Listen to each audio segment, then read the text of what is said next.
Chapter 380. Yeah, I need to go to Jing City. I can't let my imagination run wild. Wu Xiaoxue was so nervous that she lost her ability to think. After hearing Huomin's words, she calmed down a lot. Take an injection every day for the next few days to protect the baby. You also need to pay attention to your diet. Also, don't go to work for the next few days. Take a leave of absence and stay at home to protect the baby. Once you've recovered, you can go to Jing City. Is that okay? Wu Xiaoxue nodded in agreement with Huomin's suggestion. It was already 12:30 p.m. when Huomin finished her checkup last night. Huomin drove Wu Xiaoxue home and then left. When she got home, it was almost 1 p.m. Exhausted, she went into the bathroom and took a hot shower. When she came out, she saw that Wu Xiaoxue had sent a text. "Thank you, Huomin. I'm glad you're here with me today." Huomin smiled but didn't reply. It was too late, and he didn't want to disturb Wu Xiaoxue's rest. Wu Xiaoxue didn't want her colleagues to know about this, nor did she want to go to the first hospital. Huomin could understand her. After all, she was a prideful person. At 1:30 a.m., Huomin packed up and was about to go to bed when she heard the sound of a key unlocking the door. She immediately got up and hid behind the bedroom door, ready to trick Qin Chu. Sure enough, after a while, Qin Chu went upstairs and entered his bedroom. "Hi." Huomin suddenly jumped out and hugged Qin Chu's waist from behind. However, Mr. Qin didn't react at all. He turned around, picked up Huomin, and spun him around in the air. "Why aren't you scared?" Huomin pouted and asked. "Because I know you're home. Your shoes are at the door this morning. When I was downstairs, I saw that the light in your bedroom was still on." Okay, Mr. Holmes, you're the only one who knows how to reason, right? How boring." Huomin thought that Qin Chu was too smart, so she wasn't even surprised. "Why aren't you asleep yet?" Qin Chu thought that Huomin was already asleep. "Yeah, I just came back from the hospital." "Aren't you off today? Why did you go to the hospital?" Qin Chu remembered Huomin's schedule. Then, Huomin briefly to Huomin to explain what happened. "So, you took Ning Ziyuan's wife to the hospital?" "Ahem. I don't care about her because she's Ning Ziyuan's wife. Huomin nervously tried to explain, but Qin Chu smiled and patted her head. "I know, I'm just kidding. To go to the hospital? Go take a shower and go to bed, it's too tiring." To be honest, seeing Qin Chu wake up so early in the morning, Huomin's heart ached. "Don't worry, I have a video conference to attend. You go to bed first." Qin Chu kissed Huomin's forehead and walked into the study room. He turned on his laptop. Huomin made a cup of hot coffee and brought it to Huomin. Then, she helped Qin Chu close the door to the study room. The next morning, when Huomin woke up, Qin Chu had already prepared breakfast. She washed up and went downstairs to sit at the dining table. Before she could finish, she heard Qin Chu say, "You don't have to go to work today. I asked for 3 days off for you." "What?" Huomin was surprised. "'Cause I want to give you a little honeymoon starting today." "Honeymoon?" Huomin was completely confused. Chapter 381. Yes. "Where are we going?" "It's a secret," Qin Chu said in all seriousness. Huomin, "Okay, I don't think we'll be able to go anywhere in 3 days." Huomin actually wanted to go to the Maldives, but it was too far away. It would take 4 days just to get there, and if they were to play, it would take them at least 10 days to get back. For her and Qin Chu, 10 days of vacation was too extravagant and unrealistic. Qin Chu was being mysterious and refused to tell her, and Huomin didn't ask either. After breakfast, she prepared to go upstairs. "Where are you going?" "I'm going to pack my stuff. I'm bringing sunscreen, clothes, and personal items." "Oh yeah, do you want to bring a tent? Are we going to the beach or the mountains?" Qin Chu looked helpless. "You don't have to bring anything when we come back, just bring me." Huomin nodded. "Okay, I'll bring you and you bring money." Qin Chu. "Okay." Qin Chu didn't know when his wife became so talkative. She probably learned it from that shrew, Zhu Lingling. Her words were a little funny sometimes. "Okay?"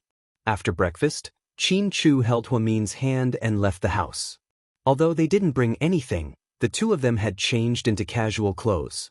They were dressed in dark gray from an outdoor luxury brand. The style was very nice, and it was the same for both men and women. It seemed like it was really planned. Chu even changed his car and put his Maybach in the garage. He was driving a black Range Rover. Min was still in a daze when they got on the highway. Where are we going? Are you going to sell me? No, if I sell you, I won't have a wife, Chu said in all seriousness. Min was in a great mood. She took out her phone, opened her WeChat friend circle, and posted a short video on the road. Then she wrote, "A trip that ended abruptly." It was indeed an abrupt trip, because there was no prior planning or forewarning.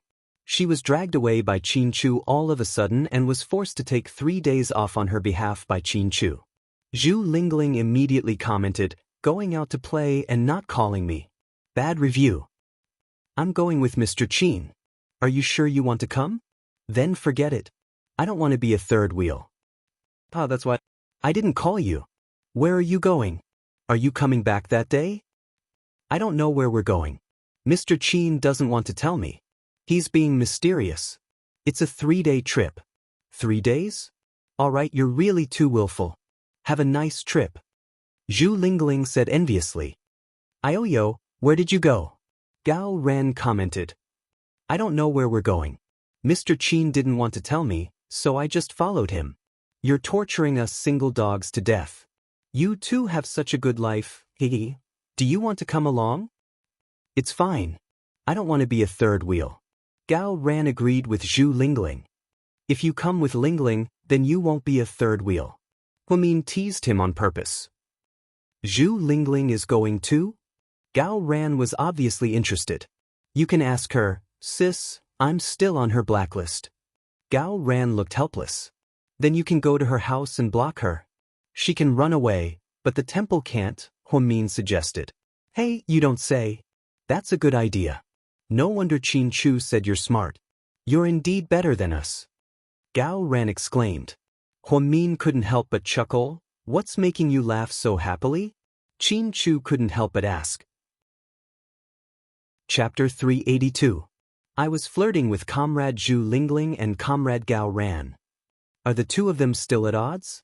Chu had never been interested in other people's business, but he was speechless at how Gao Ran and Zhu Lingling got along. "You think they're fighting too?" Min chuckled. "What else?" "Okay, we'll think the same thing. But I don't think it'll take long for this to be resolved. Miss Zhu Lingling won't be able to hold it in." Chu smirked and didn't say anything. They drove on the highway for 5 hours. It was really far. During this time, Min kept asking if he wanted to drive for a while, but Chu refused. With his wife by his side, he wasn't sleepy at all. Even the scenery along the way was more beautiful than usual. 5 hours later, Chu turned off the highway and drove into the depths of the mountains. When they arrived, Min realized that this was the famous sacred mountain in the north, Yunding Mountain. Yunding Mountain was located at the northern edge of the border with Country E and Country C. This was the border between the 3 countries. Hence, it was called One Look at the 3 Countries. Min had wanted to come to Yunding Mountain for a long time because it was said that the scenery was beautiful. However, the road was difficult and it wasn't very safe, so she gave up.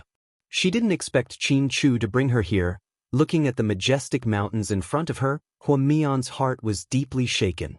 If you didn't see it with your own eyes, you would never know how magical and magnificent nature's uncanny workmanship was. Yunding Mountain is really beautiful. The continuous mountain range is really magical, Min exclaimed. The two of them parked the car in front of the parking lot of a super luxurious 5-star hotel and got out of the car. Min looked up at the name of the hotel, Golden Palm International Resort and Spa. At first glance, one could tell that it was a high-class name. The building was also magnificent and magnificent. The Chinese style mixed with Russian style made people's eyes light up. Chu held Min's hand and walked in. The doorman carefully opened the door for them. "Front desk, would you like to check in?" "Yes." "Sir, which room would you like to stay in? Have you made a reservation?" "I don't have a reservation. I want the presidential suite," Chu answered proudly. "Sir, the presidential suite is available now. How many nights would you like to stay? 2 nights. Okay, please show me your ID cards, the waitress said politely. Qin Chu slowly opened his wallet and handed over his ID. The waitress took it and glanced at it. She was dumbfounded. Chairman Qin. What the waitress said alarmed the other 3 receptionists. They looked at the ID card and then looked at Qin Chu. Finally, they took out their luggage. Hello, President Qin. What's going on? This time, it was Huamin's turn to be dumbfounded. I'm here on vacation. You don't have to be so formal. Okay, President Qin. Your room is ready. Just take the elevator to the top floor. Thank you. Qin Chu took the room card and held Huamin's hand. Honey, we haven't paid yet. It's our own business. Why do we have to pay? Qin Chu asked, amused. Our own business? Huamin didn't know how to react. 2 months ago, GK spent 3.9 billion yuan to buy the Golden Palm International Resort and the expansion of Yunding Mountain.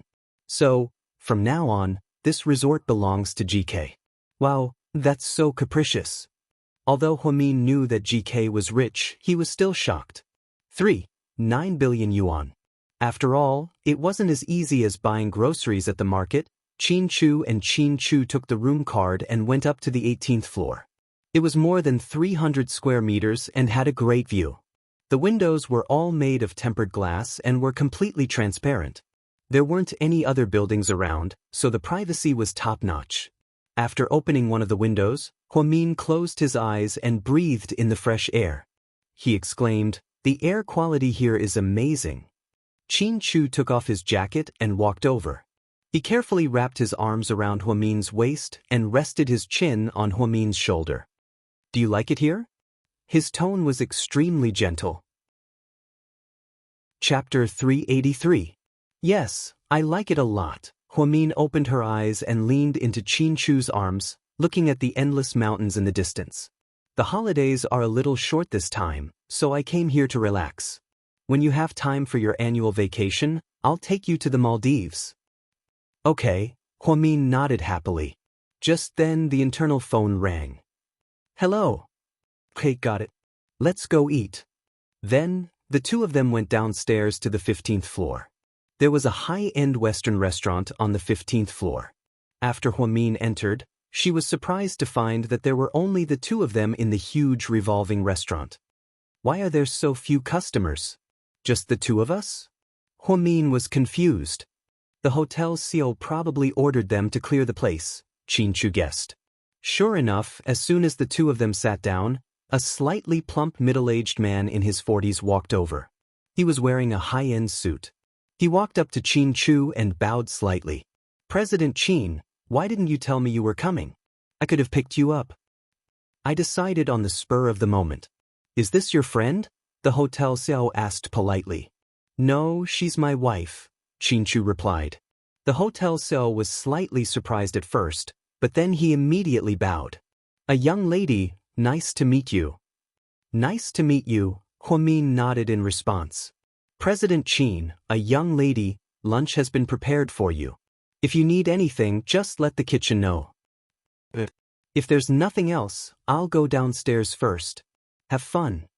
When the hotel's manager heard that the boss of the company was coming, he didn't dare to delay and immediately came to greet them. He even prepared a sumptuous lunch for Qin Chu and his wife. Looking at the red wine, steak, fruit salad, foie gras, caviar, and desserts on the table, Huamin's mood became even better. It looks delicious. Huamin licked her lips. Qin Chu smiled dotingly. He picked up a roasted red prawn and put it on Huamin's plate. At this time, Huamin suddenly thought of something and said, Hubby, I have something to tell you. Hua Xiqian went to Southside a few days ago and donated to the Hua Foundation. Then he made me the chairman. Huamin briefly told him about Hua Xiqian. She felt that she could not hide it from Qin Chu. Qin Chu nodded. Since he wants to spend money to do good deeds, you should fulfill his wish. I think so too, but I don't think his purpose this time is as simple as doing a good deed. Do you think he's plotting something? Not necessarily. Let's wait and see. Qin Chu was also very careful with Huasiqian. Well, aren't you angry? Why would I be angry? Huasiqian always does things to South Side. Huamin said slowly. As long as he doesn't do anything to hurt you, let him be. Just don't touch my minefield. Qin Chu had no time to deal with Huasiqian. In his opinion, Su Yu seemed to be a more difficult opponent to deal with. However, he would not tell Huamin this, in case she thought too much and did not rest well. After the two had a delicious lunch, Qin Chu had a video conference in the conference room. Huamin was bored, so she changed into a white sundress and casual pants from the PR department and went downstairs for a walk. A young lady. Hello, a young lady. Along the way, no matter who she met, they would call her a young lady.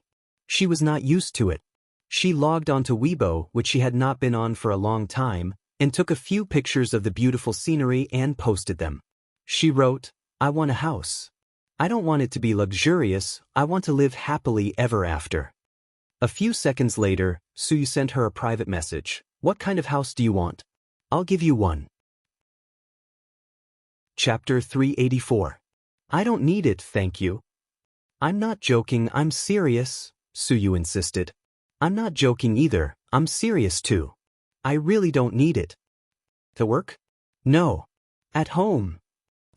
Then where are you? Su Yu sent a rolling eyes emoji. On vacation. By yourself? No. She wanted to say that she was with her husband, but Huamin didn't want others to think that she was showing off her husband.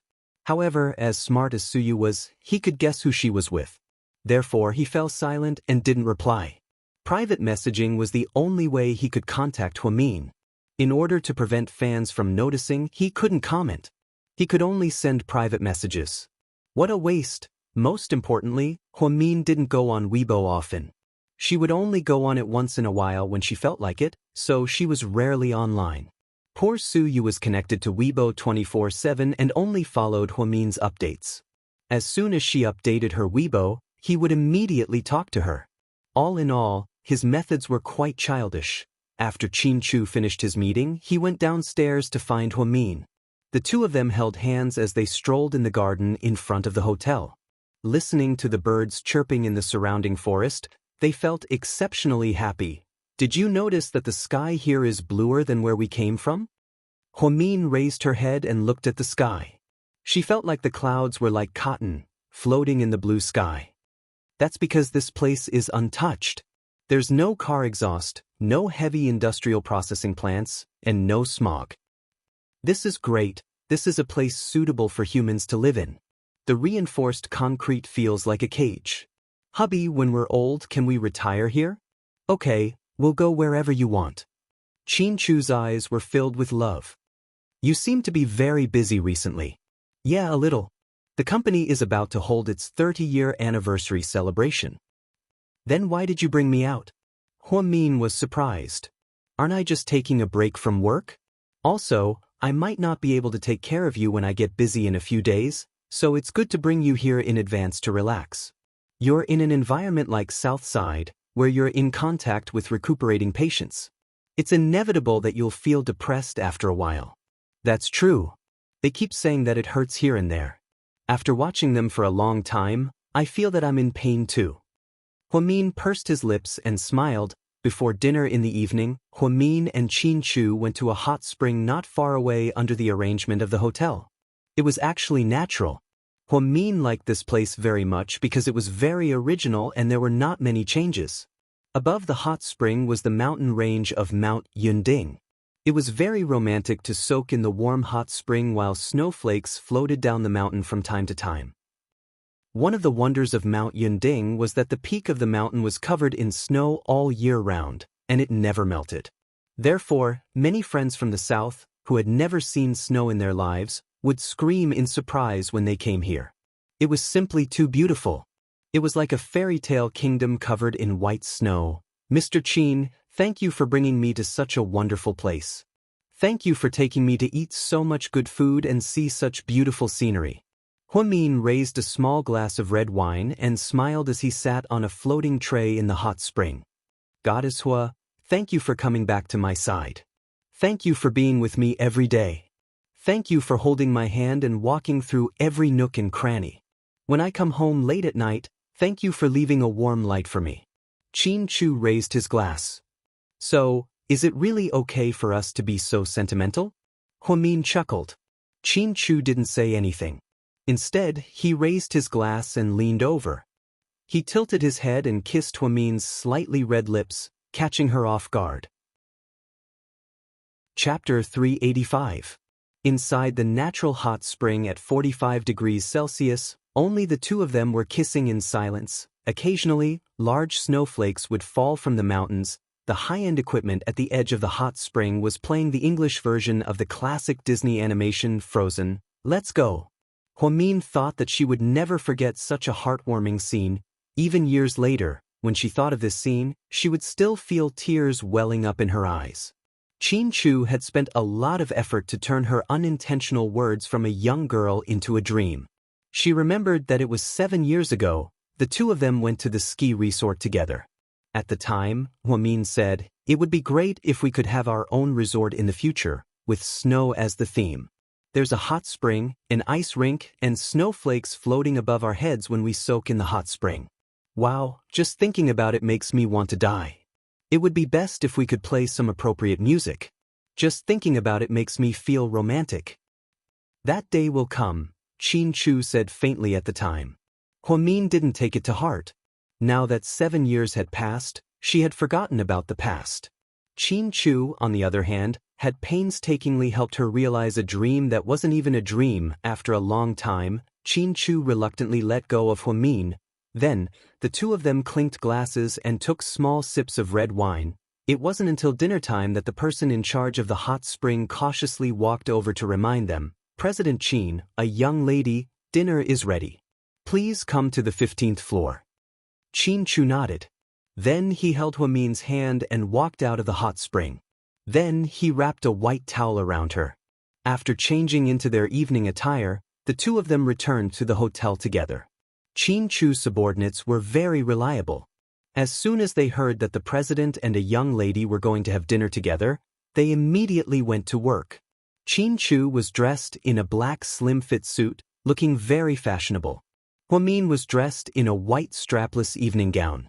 An exquisite peony flower bloomed on her collarbone, perfectly covering her cleavage. Paired with a pair of white high heels, her aura was simply heaven-defying. After changing in the suite, Huamin walked out. She walked very slowly because she rarely wore high heels. She was afraid of falling. The moment Qin Chu saw Huamin, a trace of amazement flashed through his eyes. He always knew that his Mion's aura was extremely strong when she dressed up. "It's just a meal. Is there a need to be so grand?" Huamin was slightly shy. After all, she wasn't used to dressing up like this. She felt that she couldn't let go. "Let's go. We still have guests to meet later." "Guests?" Huamin was confused. It was such a formal occasion, could it be?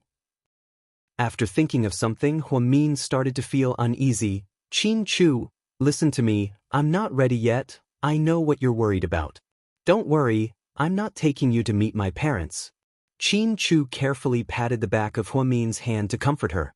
Seeing that Qin Chu had hit the nail on the head, Huamin lowered her head and didn't say anything. It didn't matter who it was, as long as it wasn't Qin Chu's parents. She was sure that she wouldn't have a pleasant dinner with Qin Chu's parents. When Qin Chu and Huamin walked past, many waitresses whispered to each other, "President Qin is so handsome. Oh my God, he's so much more photogenic in person. He's like a celebrity. Yeah, President Qin looks so young. He's probably not more than 30 years old. A young lady looks okay. She's not that stunning. I really don't know how she captured President Qin's heart. Yeah, President Qin is so perfect. It's a pity that he's with a young lady." Although their voices were low, Huamin could still hear some complaints. She couldn't help but laugh. Then, she tightened her grip on Qin Chu's arm. Inside the Chinese restaurant on the 15th floor, when Qin Chu and Huamin walked in, there were already people waiting inside. Upon seeing who it was, Huamin's eyes lit up with joy. Chapter 386. How dare you play along with Qin Chu to surprise me? Do you want to die? Take them out and behead them. Huamin laughed. Zhu Lingling and Gao Ran both stood up. Zhu Lingling was wearing a crimson evening gown that was a little sexy on one shoulder. Gao Ran was wearing a navy blue suit that looked luxurious. His formal attire was completely different from his usual self. Queen Hua, please forgive me. Your husband didn't want to tell you and wanted to give you a surprise. It is indeed a surprise. So, are you guys back together? Gao Ran, Zhu Lingling, Huamin then pointed at Zhu Lingling. You're not mad at him anymore? You pulled him back from the blacklist?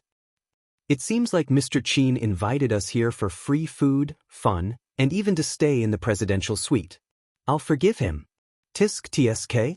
Your integrity is all over the floor. Huamin chuckled. What's the point of having integrity? It's not like you can eat it. You can eat and play, but you can't spend money. That's right, it's a waste not to eat it, Gao Ran played along. So you guys are here to eat enemies? Qin Chu said faintly. Well, of course not. President Qin, come and sit. Gao Ran pulled out a chair and called out to Qin Chu. The four of them sat down facing each other. Huamin glanced at Qin Chu. If I knew they were coming, I wouldn't have dressed so formally. Don't worry, you'll find out soon enough. Qin Chu smiled mysteriously. What's going on? Is Gao Ran confessing to Lingling? Huamin asked casually. Ahem. Gao Ran was so scared that he coughed violently. Zhu Lingling also had an awkward expression on her face. Is there such a segment? Qin Chu looked at Gao Ran amused. Gao Ran quickly waved his hand. No, absolutely not. All right, let's eat first. Qin Chu waved his hand, and the waiters brought the dishes in one after another. In the middle was a huge iron pot. It was still hot when it was brought up, and there was still a fire burning underneath. Stove fish? Huamin glanced at the big fish and asked curiously. It doesn't look like it. Zhu Lingling shook her head. This is a special stew method. The fish was caught from the Yunding River and is very fresh. This kind of fish is relatively rare and can only be found in this place. It tastes very delicious. Some local seasonings were added and it was simmered for more than 3 hours. It is said that it is a dish that the local people must cook during the New Year and other festivals. Qin Chu changed his usual attitude and explained. It looks good. It's very appetizing. Gao Ran picked up his chopsticks and was eager to try it. Then, the waiters brought in some wild vegetables and local fruits one after another. The four of them filled the entire table. It was like delicacies. When Qin Chu called Gao Ran and Zhu Lingling and invited them to eat, drink, and have fun, they immediately agreed. They agreed without a second thought, but Qin Chu added that he had a request. It was that the two of them had to come together and Gao Ran had to drive Zhu Lingling. Otherwise, neither of them should come. Therefore, the two of them miraculously reconciled because they came out to eat, drink, and have fun. During the meal, Qin Chu kept putting food in Huamin's bowl. Try this. It's a local wild vegetable.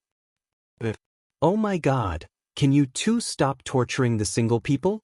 Turn off your PDA mode. It's annoying to see you like this.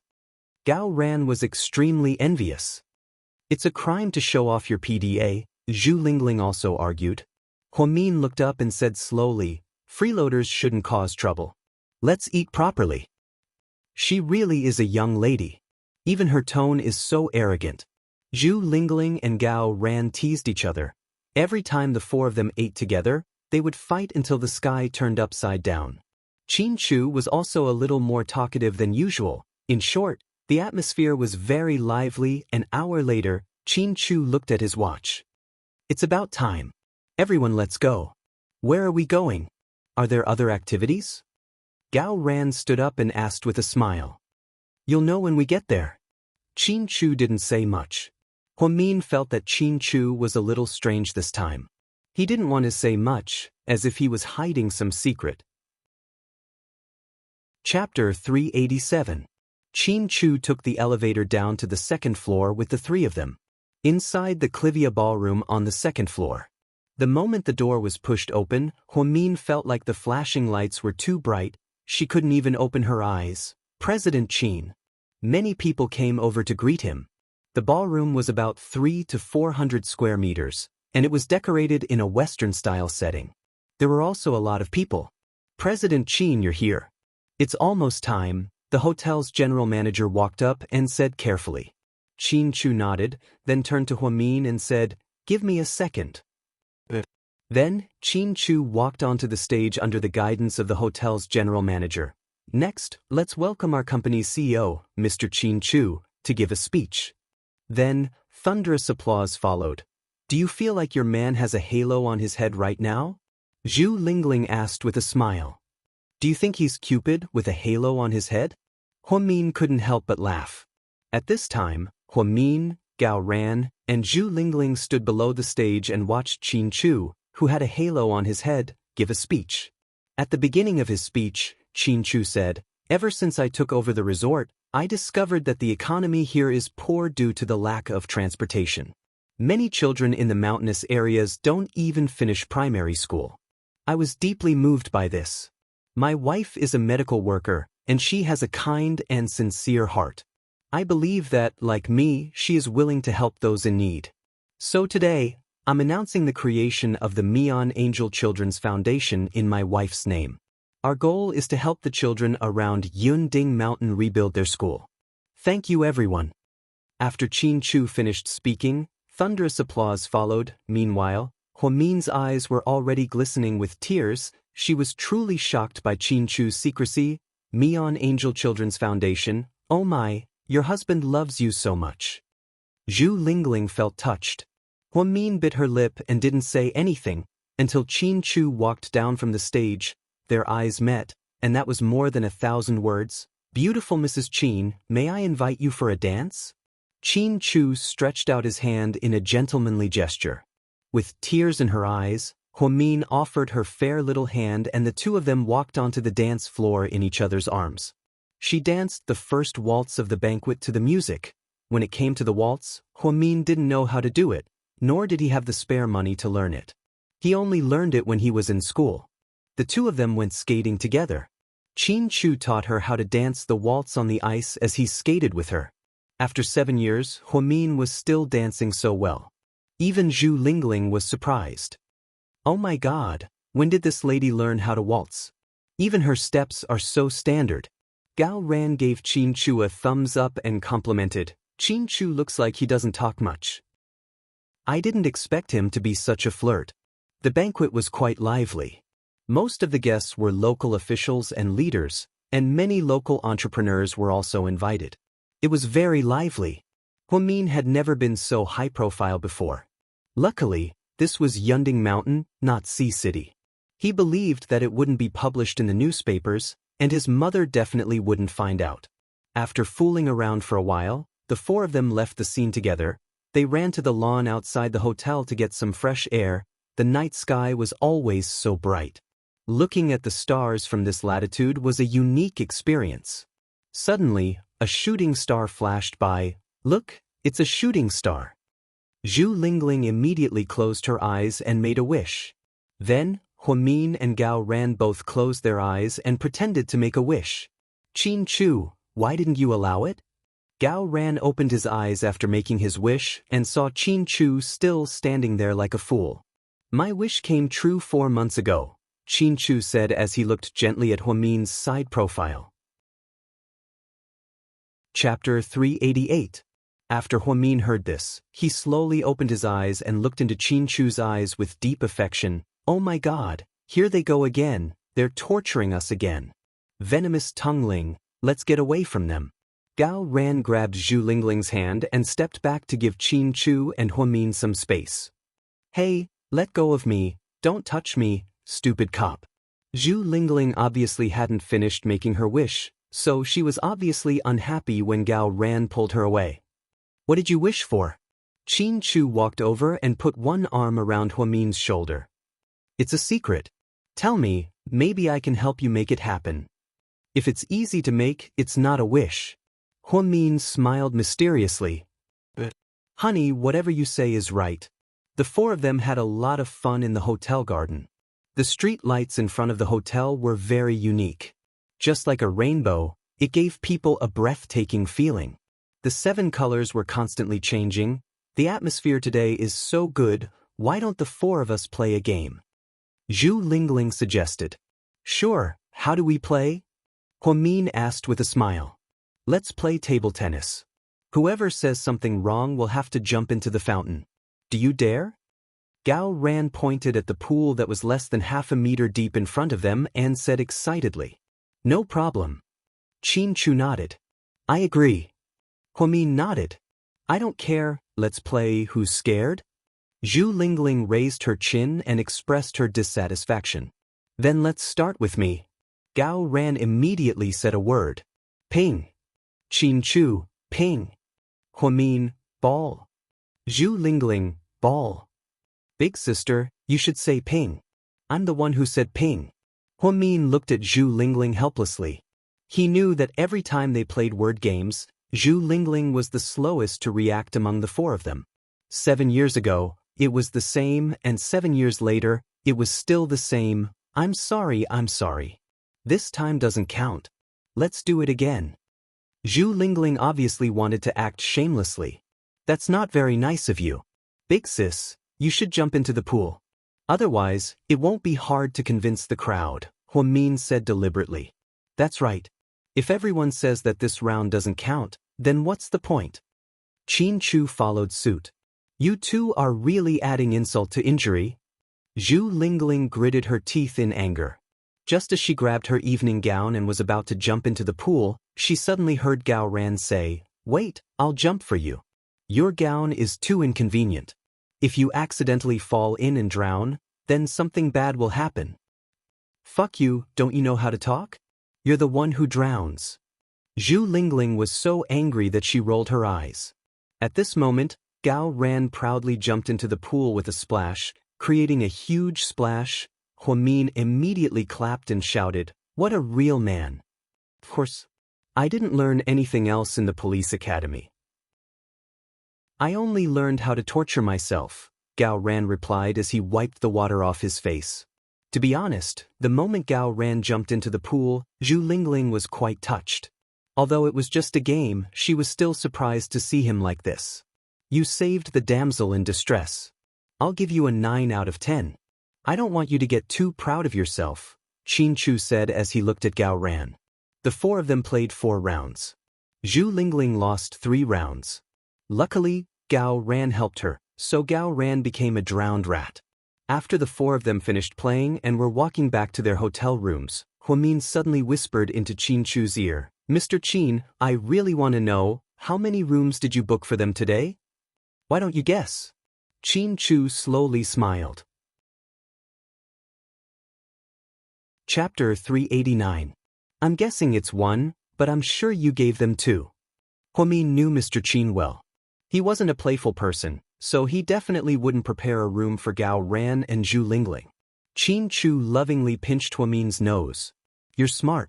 You know me that well. Of course. Huamin said proudly. She had known Qin Chu for a long time. They had been in love since they were teenagers, so she could roughly guess what he was thinking. Yes, there are 2 rooms, but... At this point, Qin Chu wanted to say something but hesitated. But what? Huamin was confused.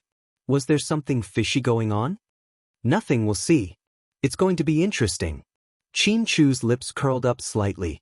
Zhu Lingling and Gao Ran were both on the same floor, the top floor of the 18th floor. Qin Chu was really generous. When Zhu Lingling returned to her room, she screamed. Then, Gao Ran heard the noise from next door and immediately went to check. Only then did he realize that the lights in Zhu Lingling's room were broken, and none of them were on. He called the front desk, and the receptionist said that they would get an electrician to fix it. However, it was too late, so the electrician went back to the village to sleep. It would take him a while to get here by bike. After waiting for half an hour, Zhu Lingling finally lost her patience. I can't wait any longer, I'm too sleepy. Give me another room. Sorry, there are no other rooms available, the receptionist replied. Zhu Lingling was surprised. If there's no presidential suite, other rooms are fine too. Sorry, there are no other rooms available. Are you kidding me? You have 18 floors here, and there are at least 700 to 800 rooms, right? How can there be no rooms? Zhu Lingling was in disbelief. Although there are a lot of rooms, There are a lot of guests staying here because the president held a charity banquet tonight. Tomorrow, there might be rooms available. Tomorrow? Then should I stay at your front desk tonight? Zhu Lingling was annoyed. I'm sorry, Miss Zhu. Why don't you stay with your friend first? The waiter asked kindly. What? Gao Ran immediately said, mine is also a presidential suite. There are 3 bedrooms in it, so it's very convenient. Yes, Miss Zhu. The presidential suites are very large and have good privacy. You can stay in your friend's room. When the electrician finishes the repairs tomorrow, you can come back to stay. Is that okay? Because the receptionist knew that Zhu Lingling was the president's friend, she was very polite to her. Hearing the waiter's words, Zhu Lingling was convinced. Okay, then I'll stay at your place for the night. But I'm warning you, don't do anything stupid. Zhu Lingling still had a lingering fear when she thought about what happened at the hotel last time. Don't worry, I won't do anything even if you beg me. I drank too much last time, okay? Gao Ran said helplessly. Hearing what Gao Ran said, Zhu Lingling was completely relieved. So, in the middle of the night, she wore a bathrobe and went to Gao Ran's room next door. Inside the other presidential suite, Huamin lay on the soft bed and asked Qin Chu with a smile. So, is it really okay for you to be so two-faced? If Lingling finds out that you asked someone to do this on purpose, she'll definitely fight you to the death. Why would she fight me to the death? I'm just helping them. Qin Chu didn't think much of it. Breaking the lights in someone's room and then saying that there were no rooms available was such a lousy excuse. Even Huamin didn't believe it, but Zhu Lingling actually believed it. So, she wasn't good enough. Are you tired? I'll get you a bath. Okay, I want to take a bubble bath. Huamin said coquettishly. Qin Chu nodded and lovingly kissed Huamin's forehead. Then he got up and went to the bathroom to get the water ready. Huamin lay on the bed and thought about what might happen if Zhu Lingling went to Gao Ran's room. He thought it would be very interesting. After some time, Huamin magically fell asleep. When she woke up, she found herself in a bubble bath. She was surrounded by warm water and sweet rose essential oil. You're awake? Qin Chu's voice suddenly sounded, startling Huamin. Chapter 390. I'm not sleepwalking, am I? How did I get in? I carried you in. Where are my clothes? Huamin asked, dumbfounded.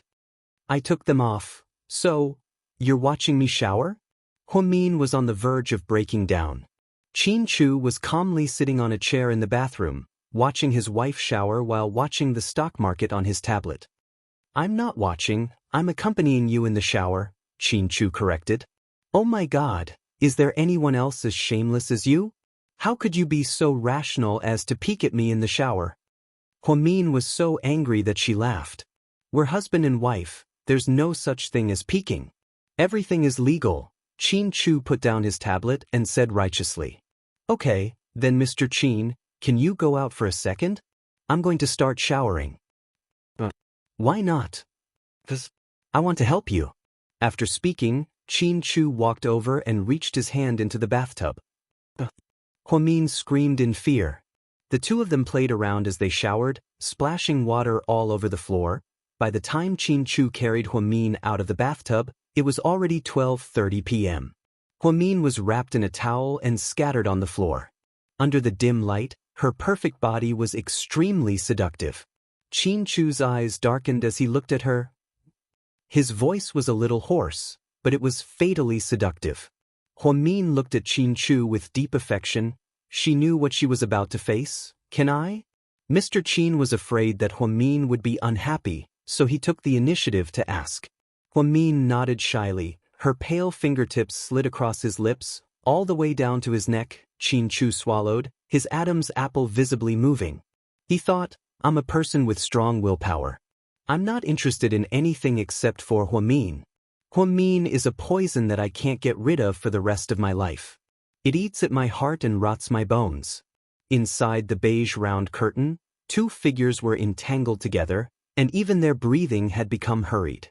Qin Chu was no longer the reckless and impulsive young man he was 7 years ago, and Huamin was no longer an inexperienced girl. They were already mature enough. They were so mature that this was the first time they were infatuated with each other after 7 years.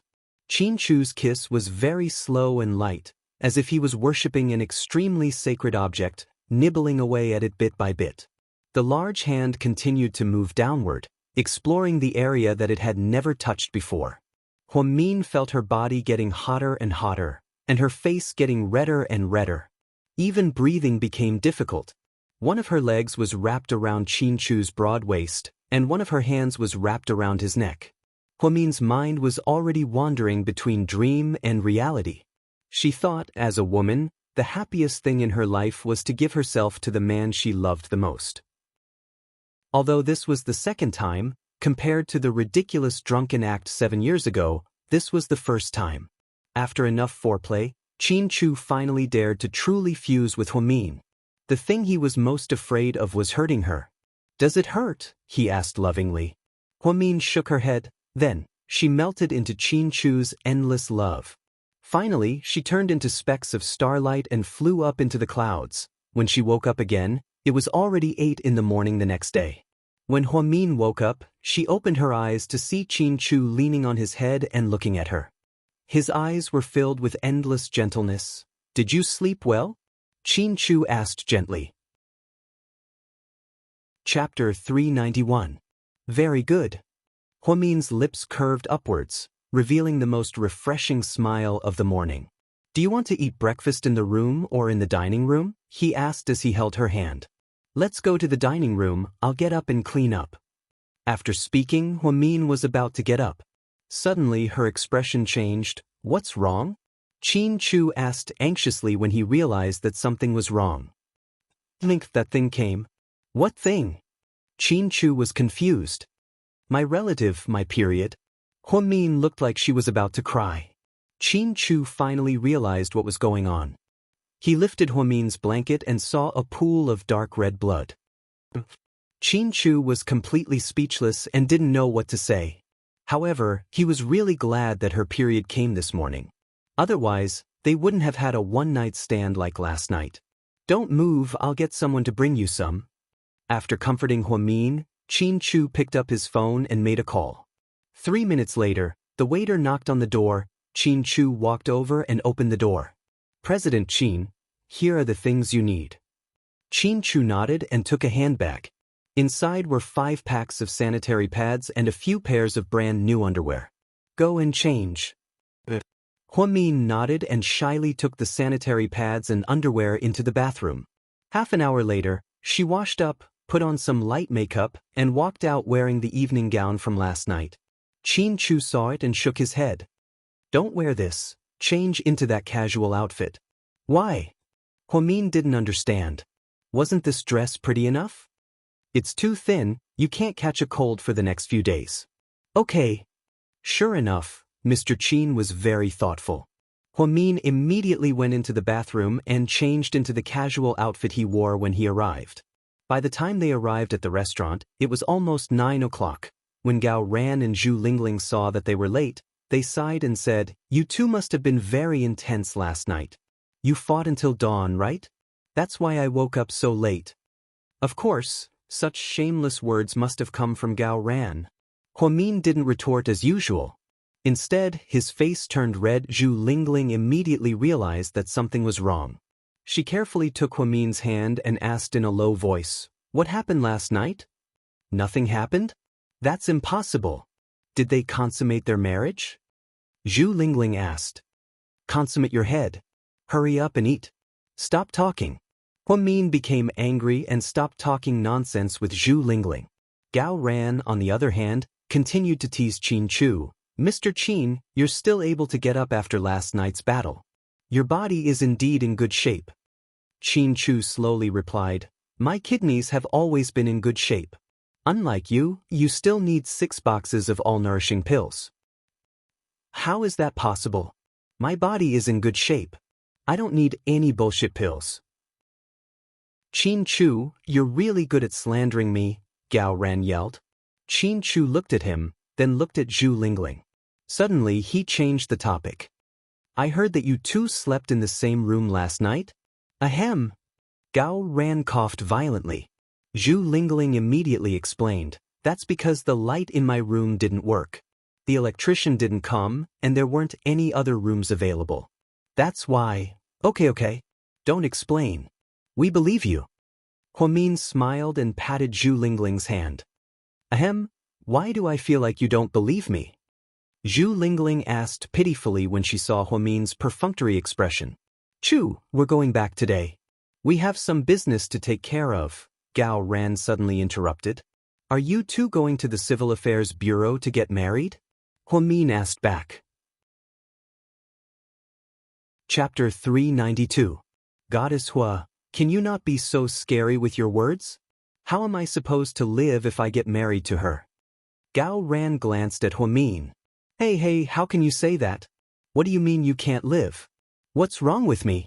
Didn't you take the initiative to invite me to your suite last night? Otherwise, do you think I'd care? I realize that you stinky cop. Why do you always act so differently in front of others? Aren't you a hypocrite? Zhu Lingling was obviously angry. I didn't mean that. What I meant was to tell Huamin that we can't compare to them.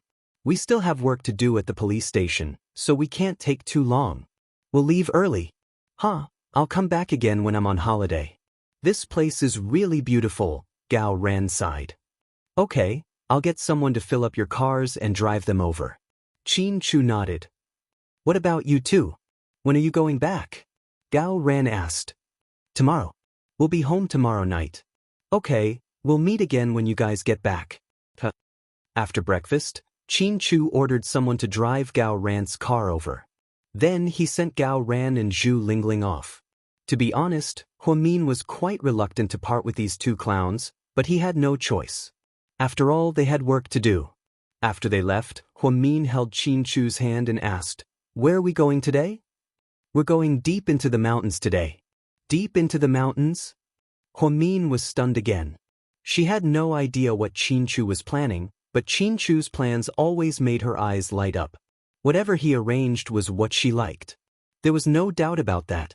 Qin Chu drove Huamin along the mountain road of the Yunding mountain range for about an hour. The road was getting more and more difficult to drive on. Qin Chu stopped the car, pointed to a medium-sized entrance and said, This is the road up the mountain. The car can't go in. Let's walk in. It looks so eerie. Could there be some ferocious beasts? Huamin felt a little scared. No, don't worry, I'm here. That's right. With you around, the other beasts won't appear because you're the biggest beast. Huamin covered his mouth and laughed. Qin Chu was speechless. Since you're so arrogant, let's see how I'll torture you tonight. Qin Chu reached out his finger and flicked Huamin's head. I'm on my period. Can't you? Huamin said arrogantly. Honey, you seem to have misunderstood something. When I said torture, I meant tickling you. I see. Huamin felt a little awkward. What did you think it was? Qin Chu smirked. I didn't think anything of it. Let's go. Hurry up, don't waste time. Huamin knew he couldn't win against Qin Chu, so he changed the topic. Qin Chu held Huamin's hand and walked along the mountain road. The mountain road was bumpy, but because of the wooden steps, it became a lot more interesting. These steps are so beautiful. They must have cost a lot to make. Huamin lowered his head and sighed. These steps were just completed not long ago. I ordered people to design them. The cost was indeed high because the quality of normal wood wasn't good enough.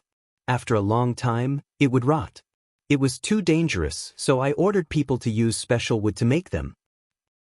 You ordered people to design them? Huamin didn't understand. Huamian didn't think Qin Chu was the kind of person who would spend a lot of money to build stairs in the deep mountains and forests. There must be a reason, because you'll know when you see it later. Qin Chu was still mysterious and didn't want to say anything. Ever since we came to Yunding Mountain, you've been acting mysterious with me. Huamin looked at Qin Chu, amused. He didn't know what Qin Chu was up to. Chapter 393. Huamin knew that Qin Chu was being mysterious again. Maybe there were more surprises ahead of them. After walking for about 3 miles, Huamin was stunned by the beautiful scenery in front of her. The path was originally lined with yellow leaves because birch trees would turn golden in autumn. It was very beautiful. However, after walking for 3 miles, the yellow leaves suddenly turned into a deep red. It was as if magic had been cast on it. Oh my God, it's so beautiful. Huamin looked at the red leaves around her and felt like she was in a fairy tale. Qin Chu looked up at the trees and said, "These are maple trees. Every autumn, they turn deep red for half a month.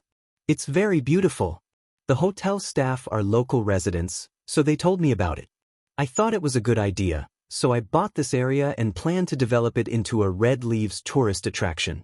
However, in order to preserve the original ecology of the trees, this place is only open for 15 days a year and only receives 200 tourists per day." Huamin gave him a thumbs up. "Good idea, I'll give you 32 likes. Do you like it?" "I do. It's super beautiful here.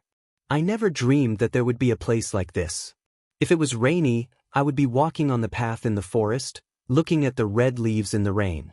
Wouldn't that be so romantic?" Qin Chu looked at Huamin's happy face and felt happy from the bottom of his heart. "Honey, when we're old, we can build a wooden mansion here and live in the depths of the red leaves. We can raise a flock of chickens, ducks, geese, and a dog. Then we can plant some pure green vegetables. It'll be like the gods. We can also have a bunch of babies. That'll be even livelier," Qin Chu added. Huamin immediately rolled her eyes at him. "Do you think I'm a pig? A bunch of babies? It'll be great to have a soccer team. I'll make sure they make it to the World Cup," Qin Chu teased. Huamin couldn't stop laughing. She lowered her head, picked up a red maple leaf, and placed it on her left eye. It was beautiful. Qin Chu couldn't help but take out his phone and snap a picture of this beautiful scene. "Aren't you going to take a few pictures of such a beautiful scenery?" Qin Chu reminded. Huamin shook his head. "There are many beautiful sceneries that can't be captured by a camera. Only by experiencing it and seeing it with your own eyes can you enjoy it the most. Sometimes, the eyes are the best camera." "Honey, whatever you say is right." Qin Chu smiled and put his hand back into his pocket. Huamin was probably in a good mood, so he ran a few more steps up the stairs. "Mian, come back. You can't go there." Qin Chu's expression changed slightly as he reminded her. "Why not? Are you keeping a mistress in the depths of the jungle and keeping a mistress in a golden house?" Huamin laughed as he ran. He climbed 2 steps at a time. Qin Chu couldn't stop him and could only follow closely behind. "Keeping a mistress in a golden house? How could you think of something like that? You must be crazy." Qin Chu was helpless and could only follow his wife closely, afraid that an accident would happen. After all, this mountainous area was only recently developed, so it wasn't very safe. Within 5 miles was a shallow mountainous area. Normally, there would only be small squirrels, monkeys, and other small animals. If they walked further in, they might encounter something. Although they didn't hear of tigers or black bears nearby, they still had to be careful. Huamin ran for about a mile without stopping. When she was tired, she stopped and took in big breaths of fresh air. Suddenly, a flowery thing under a small tree to her left caught her attention. It was round.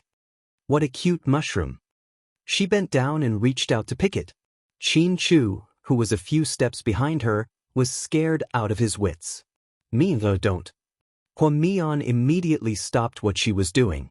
At this moment, the round thing began to unfurl, one circle after another. Then, it stuck out its dark red tongue. "Oh my God, there's a snake." Huamin screamed. It would have been fine if she didn't scream, but her scream startled the little snake. It immediately jumped up and pounced towards Huamin's arm.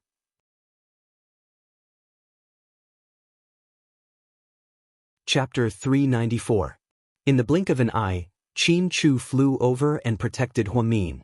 The little snake bit Qin Chu's arm. Fortunately, it was autumn and the morning was a little chilly. Qin Chu was wearing a light gray long-sleeved casual shirt. The little snake didn't bite his skin directly, so it used less force. Qin Chu used his other hand to carefully pinch the little snake's weak spot. Then he slowly placed it on the ground and suddenly let go. The little snake seemed to be frightened. It wagged its tail and slithered away into the grass. "You were bitten. Let me see." Huamin's expression changed drastically. He lifted Qin Chu's sleeve. 2 rows of teeth marks were clearly visible, and blood slowly flowed out. It's all my fault. You were bitten. Let me squeeze the blood out first. It might hurt a little. Bear with it. After speaking, Huamin pressed down with both hands, and the blood kept flowing out. Aren't you supposed to help me with the drug? That's how it's portrayed on TV, Qin Chu reminded him. How is that possible? What if this snake is poisonous? I'm dead for sure, Huamin said calmly. Qin Chu was speechless. So, after I die, you plan to run away with the billions in wealth, Lady Qin? Qin Chu looked at Huamin quietly. Both of us are doctors. You can fool people. You can fool others, but you can't fool me. This type of snake is called the Songhua snake, also known as the cauliflower snake. It's ferocious and not poisonous. Its main characteristic is that it's huge. Many of them are as thick as the mouth of a bowl, so it's also known as the Songhua python. This type of snake can be found in more than 10 provinces in our country. The one just now was obviously a newborn snake. It's not a big deal. When I was in medical school, I studied this type of snake during my internship during the holidays. Qin Chu was helpless when he heard Huamin speak so frankly. In the end, he could only sigh calmly. That's why it's not fun to have such a rational wife. I was careless just now. This little fellow was coiled up here. It's round and I didn't see it clearly. I thought it was a small mushroom. But since you know what kind of snake it is, why did you still rush over? It's not like it's poisonous. Huamin took out a bottle of mineral water and washed Qin Chu's wound with heartache. Then, he took out a tissue and gently wiped the wound for him. I was afraid that it would hurt if I bit you, Qin Chu replied, feeling wronged. Huamin's heart was filled with warmth. Qin Chu couldn't bear to let her suffer even a little bit of pain. He really spoiled her to the extreme. No wonder Gao Ran and the others often said that they would be tortured to death by Qin Chu, this wife-protecting maniac. After treating the wound, Huamin held Qin Chu's arm and walked down the mountain. Honey, do you know why people are afraid when they see a snake? Even if they know that it's not real, even if it's just a small snake, they will still be afraid when they see it, Huamin asked seriously. It's an instinctive reaction, Qin Chu replied casually. Huamin shook his head. An instinctive reaction is when you see a snake often and get bitten by it. But many people are scared when they see a snake for the first time. This is called genetic influence. It's a problem that occurs during evolution. In the past, I read an article about this from an instructor in the United States. I'm not very interested in this, so I didn't study it, Qin Chu replied slowly. Huamin nodded. I read that article. Scientists first locked mice in a glass house and released white smoke. The mice didn't react. Later on, every time they released white smoke, they would electrocute the mice. Later on, the mice slowly became afraid of white smoke. When the mice gave birth to the 3rd generation of mice, they didn't need to be electrocuted. They would be scared as soon as they released white smoke. This means that when our ancestors evolved from gorillas to humans, they must have been bitten by snakes thousands of times. Isn't this amazing? Indeed, there are too many mysteries in nature. We humans only know the surface. Qin Chu sighed in his heart. However, it was amazing that a small matter like being bitten by a snake could trigger a conversation between the husband and wife about genetics. Therefore, when a genius husband married a genius wife, even their daily lives were enriched. When the two returned to the hotel from the mountain, Qin Chu received a phone call. Then, his expression changed. What's wrong? We're going back now. Something happened at the company. Qin Chu's expression was serious. Chapter 395.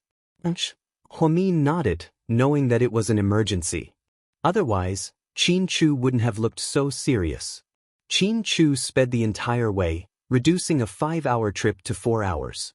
When they arrived at Sea City, it was still dark outside. I'm going to the company, you go home and get some rest, Qin Chu said gently. Huamin nodded and got out of the car at the entrance of Imperial Park. Qin Chu drove all the way to GK's headquarters. Dad, why are you looking for me in such a hurry? As soon as Qin Chu walked in, he saw his father sitting in his office chair with a bitter look on his face. Obviously, it wasn't something good.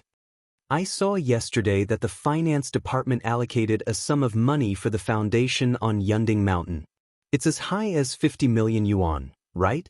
50 million is just the initial estimate, there will be more in the future. Yunding Mountain is located in a mountainous area, and many residents don't have electricity or water. Most of their children can't afford to go to school because even the schools can't support them, and they don't have enough teachers. What does that have to do with you? It's our country's business, and you're an entrepreneur. What you need to do is make money, expand GK's business model, and increase our turnover. Since when did we need to put so much effort into charity?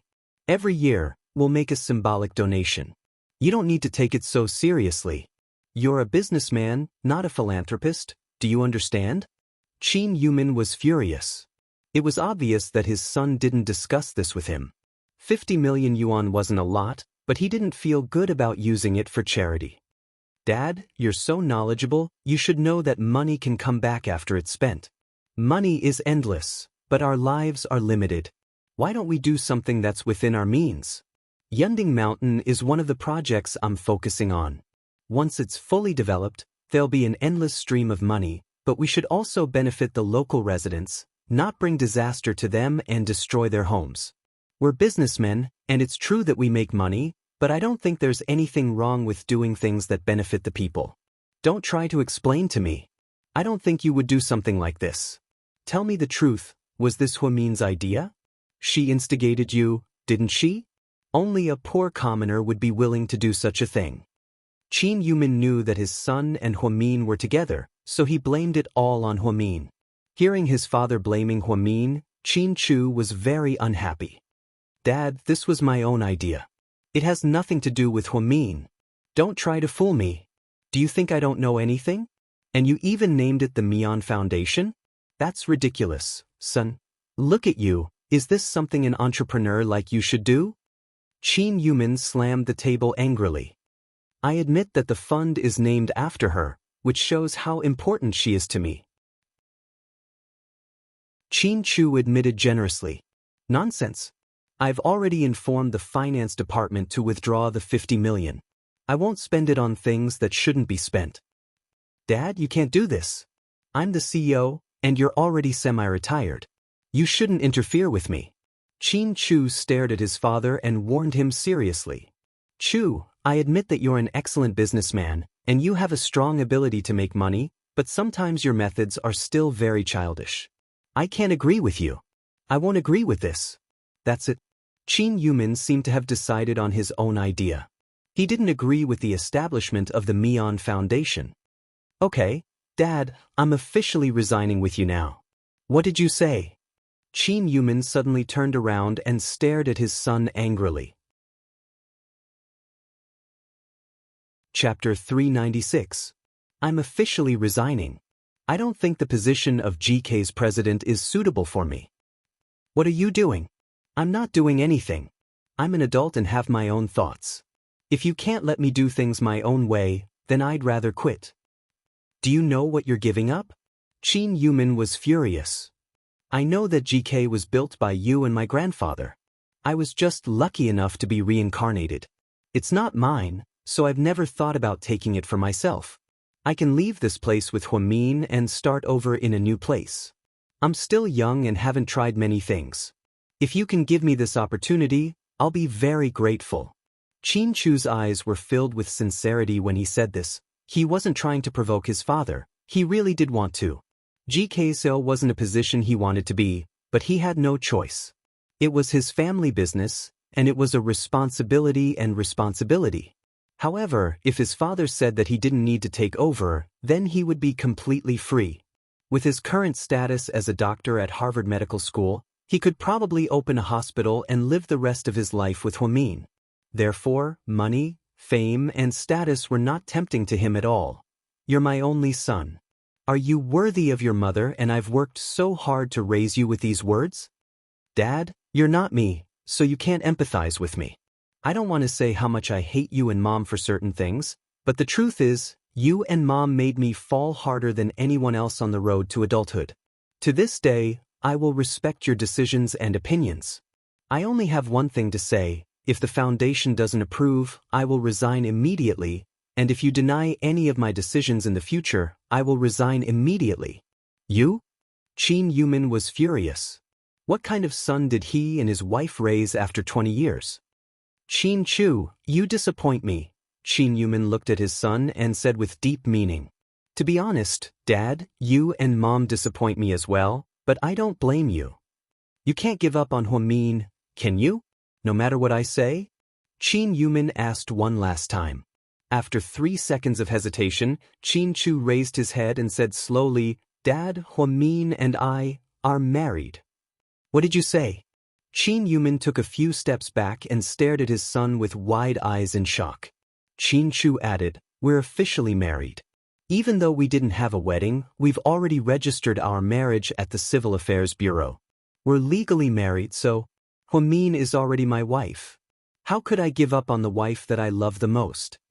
Qin Yumin's heart raced when he heard about his son's marriage. He couldn't accept it. He was just trying to convince his son to give up on that unworthy commoner girl. He had a feeling that it was Huamin who influenced Qin Chu's thinking and made him a commoner. He was no longer cold, no longer decisive, and no longer like a ruthless businessman. When did you guys get married? Qin Yumin asked with great difficulty. 4 months ago, not long after I came back to China, Qin Chu replied faintly. Qin Yumin felt his brain buzz. He lost the ability to think for a moment. This blow was too big for him. Chapter 397. Qin Chu thought for a moment and continued, Dad, I'll give you 1 day to think about it. If you respect my decision, then I'll continue to work at GK. If you don't think I'm suitable and impulsive, then I won't come back to work starting tomorrow. Thank you for giving me this chance. Take care of yourself, that's all.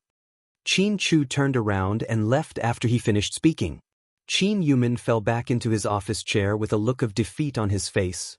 Sir, there's an emergency meeting in a bit. Yang anxiously said when he saw that the president was about to leave. It's fine as long as the president is here, Qin Chu said as he left the company. When he got home, Huamin was still cleaning up the house. She wore a cartoon apron and mopped the floor with a mop. It was good that the house was spacious, but cleaning up took a lot of effort. After a long time, she still hadn't finished mopping the first floor. However, she knew that this was her home, so she had something to look forward to. Huamin was at a loss for words as she mopped the floor while humming the theme song from Bonnie Bears. When Qin Chu walked in, she immediately turned around. You're back so early, I thought you'd be working until midnight again. Why are you doing this? Qin Chu strode over and snatched the mop from Huamin's hands. I had nothing to do, and I haven't been home for a few days, so the house is covered in dust. Us medical students are all misophobic. We can't tolerate dirt. You're on your period, so you can't do this. I'll get a part-time worker to come over later, Qin Chu said, his heart aching. Huamin smiled slightly. Please, Mr. Qin, I'm not that pretentious. I'm on my period, not pregnant. This isn't heavy labor, so it won't affect me. That still won't do, be good. Qin Chu grabbed Huamin's hand and sat him down on the sofa. Then, he quietly took off his jacket, picked up the mop, and began mopping. How can this be done by a man? Put it down.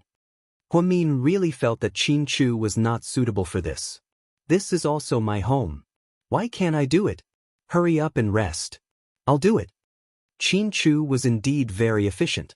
It didn't take long for the downstairs to be cleaned up, and even the blind spots were cleaned up. Finally, after tidying up, he sat on the sofa and hugged Huamin with one hand. He suddenly felt very relaxed. What's wrong? Did something good happen? You're snickering. Huamin didn't understand. Yes. What good news? Can you share it with me? If I quit and stopped being GK's president, would you still like me?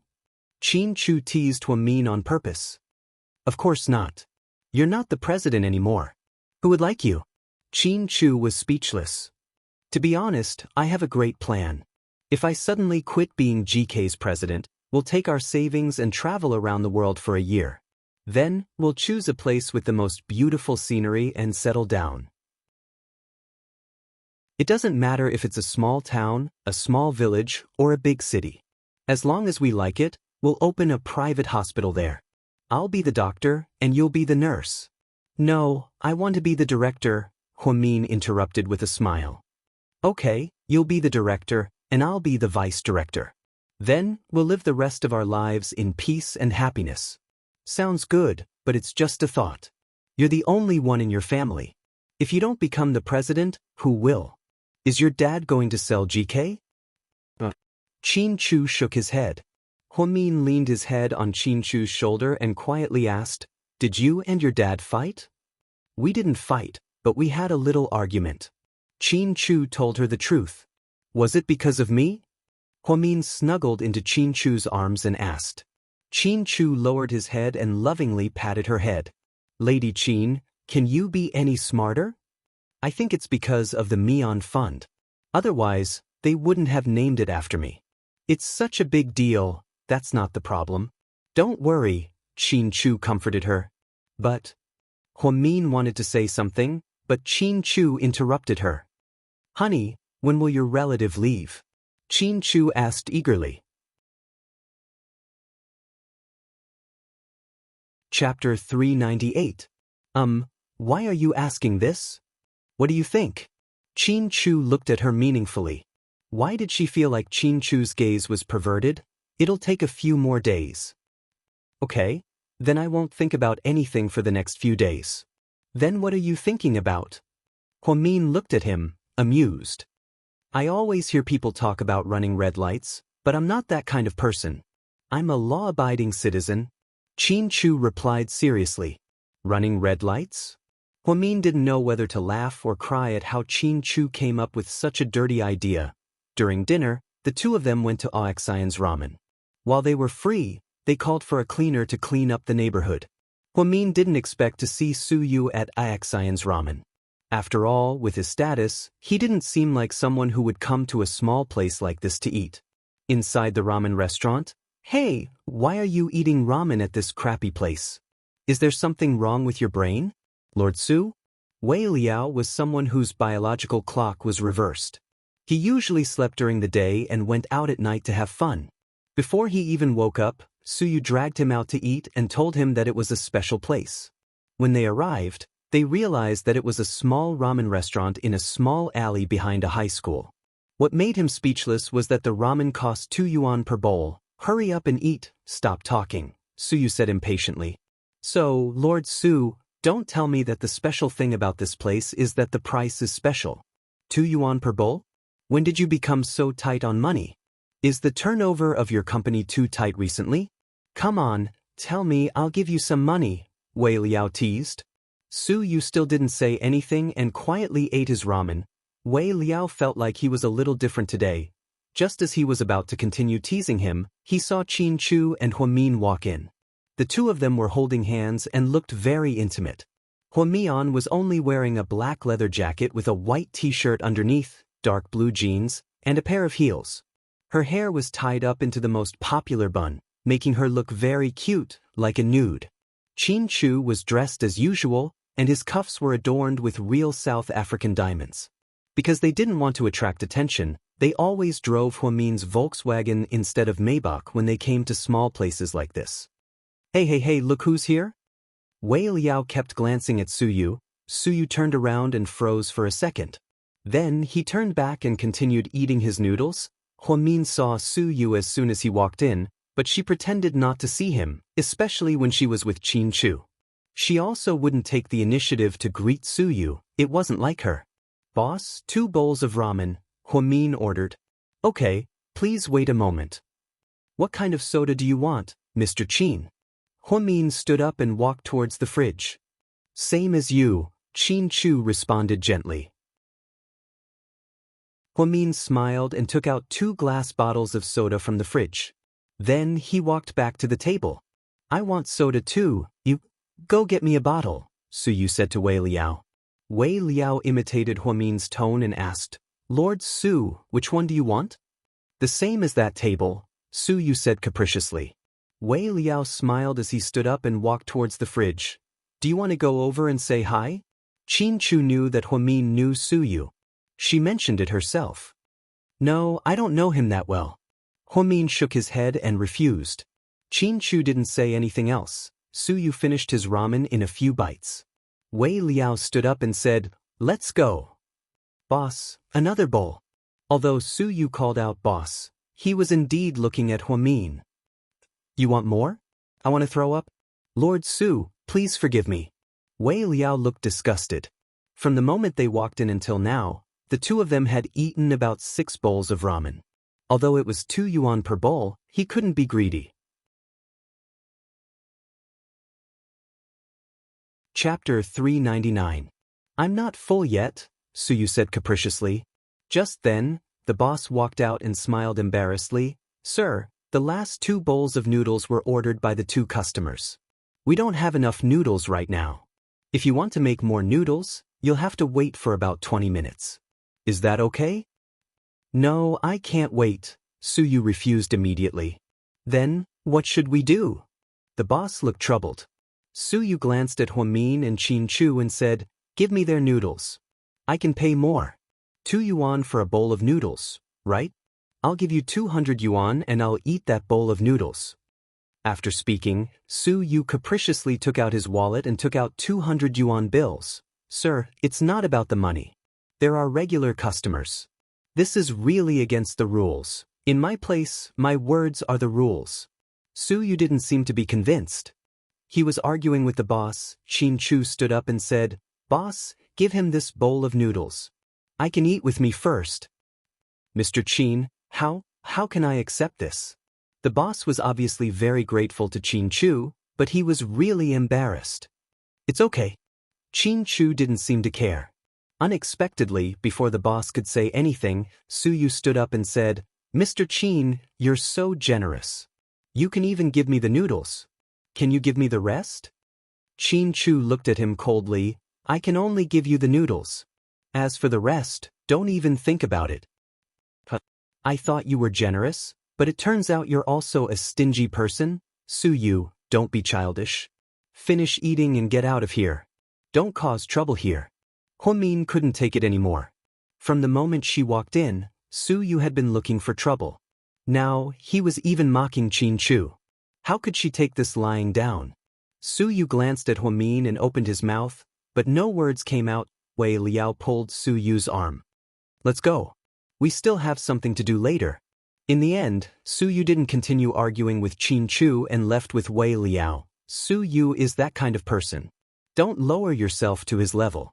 When he's childish, he's just like a child. Huamin looked at Qin Chu and said, Yes.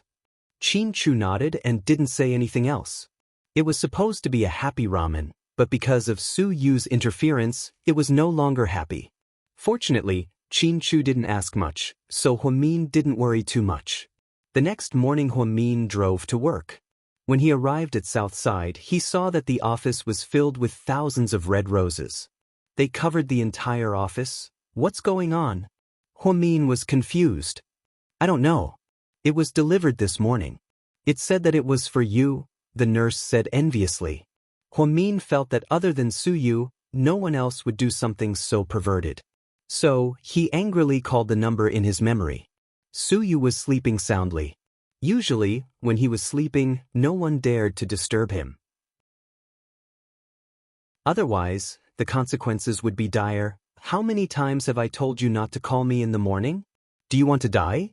Su Yu cursed with his eyes closed. Su Yu, stop sending flowers. You're too perverted. When he heard Huamin's voice, Su Yu immediately woke up. He opened his eyes with a hint of surprise. How did you get my number? Bro, that's not the point. The point is, stop sending flowers, Huamin replied angrily.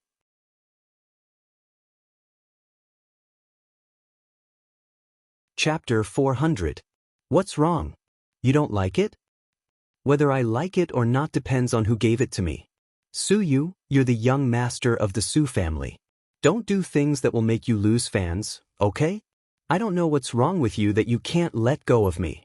Anyway, you're causing trouble for my work and my life. Please don't do this. Huamin, I'm giving you flowers because I like to give them to you. Suyu didn't say the words, I like you, out loud in the end. Although he knew that he already liked Huamin, he was still a little embarrassed to confess so directly. You like to give me flowers, so I like to accept them? What's wrong with you? Let me tell you, if you continue being like this, don't blame me for scratching your stupid Lamborghini. You're welcome to scratch me. Suyu smiled even more happily. Pervert. Huamin hung up the phone fiercely. Ever since Qin Chu was no longer obstructed, Suyu's subordinates found a lot of information about Huamin, including information about when he was young. He also found out that Huamin was actually a person with high EQ and IQ. He became famous at a young age. Unfortunately, Qin Chu's romantic relationship caused a family tragedy. In the end, he gave up his bright future. No wonder Huamin's medical skills were so good. It turned out that he was a medical genius, but he was forced to become a nurse in real life. He also found out that Huamin's favorite restaurant when he was in school was Xianxia's ramen. Huamin had a best friend called Zhu Lingling. She was also his only good friend after so many years. Huamin also had a mother who lived in a poor area and ran a small supermarket. Huamin also had a younger brother who studied at a university in the city. He was a family member that Huamin doted on a lot. Huamin liked to wear fresh clothes. He didn't like to wear makeup. He liked to wear his hair in a ponytail or a bun, or let it down. Huamin had an ex-girlfriend who was an ophthalmologist. They had broken up and gotten married. Huamin was the prettiest girl in her high school class, not because of her looks, but because of her magnanimous personality. He realized that the more he knew, the deeper he fell. He was interested in everything about Huamin. Yesterday, when he was at Xian's ramen, he ate for so long, but it wasn't because he wanted to savor the taste of the noodles. Instead, he wanted to experience the youth of Huamin, which he had not participated in during those years. I want to walk the path you once walked, the people you once accompanied, the crazy things you once did. Suyu suddenly realized, what the fuck? Since when did I become a sentimental artistic youth? Suyu's stubbornness gave Huamin a headache, and he liked to do some extremely childish things. For example, deliberately tailgating, for example, delivering pig trotters in the middle of the night, for example, a bed of roses early in the morning. He thought it was romantic, but to Huamin, it was impossibly childish. Looking at the roses on the floor, Huamin couldn't take it anymore. You guys, take the flowers out and throw them away. Don't take them away, that would be a waste. Then distribute them to every department. Tell them that it's a benefit for South Side, Huamin ordered. Before the nurses could say anything, Huamin's phone rang. It was a video call. Hey, Mr. Qin. Because they were going to video call, Huamin closed the door to his office. Are you busy? Not yet, I just got here, so I need to organize a lot of documents. I forgot to make you some sugar water this morning. I'll have you bring it over in a bit. It's okay, I have some in my office too. I'll make one myself. Huamin smiled. Behind you, why are there so many flowers? Qin Chu suddenly noticed that Huamin's office had become a sea of flowers. This is a benefit for South Side. It's going to be distributed to every department in a bit. Do all hospitals give out red roses when they give out benefits? Qin Chu asked with a sharp gaze. Chapter 401. Our director has a weird taste, huh? Huamin smiled awkwardly. Qin Chu didn't ask any more questions because he knew how Huamin felt about Suyu, so he wasn't worried. What time do you get off work today? I don't know yet. I took 3 days off, so there's a lot of work waiting for me. Huamin looked at the pile of documents and felt a headache coming on. If you get off work early, let's have dinner together. Okay. Huamin nodded.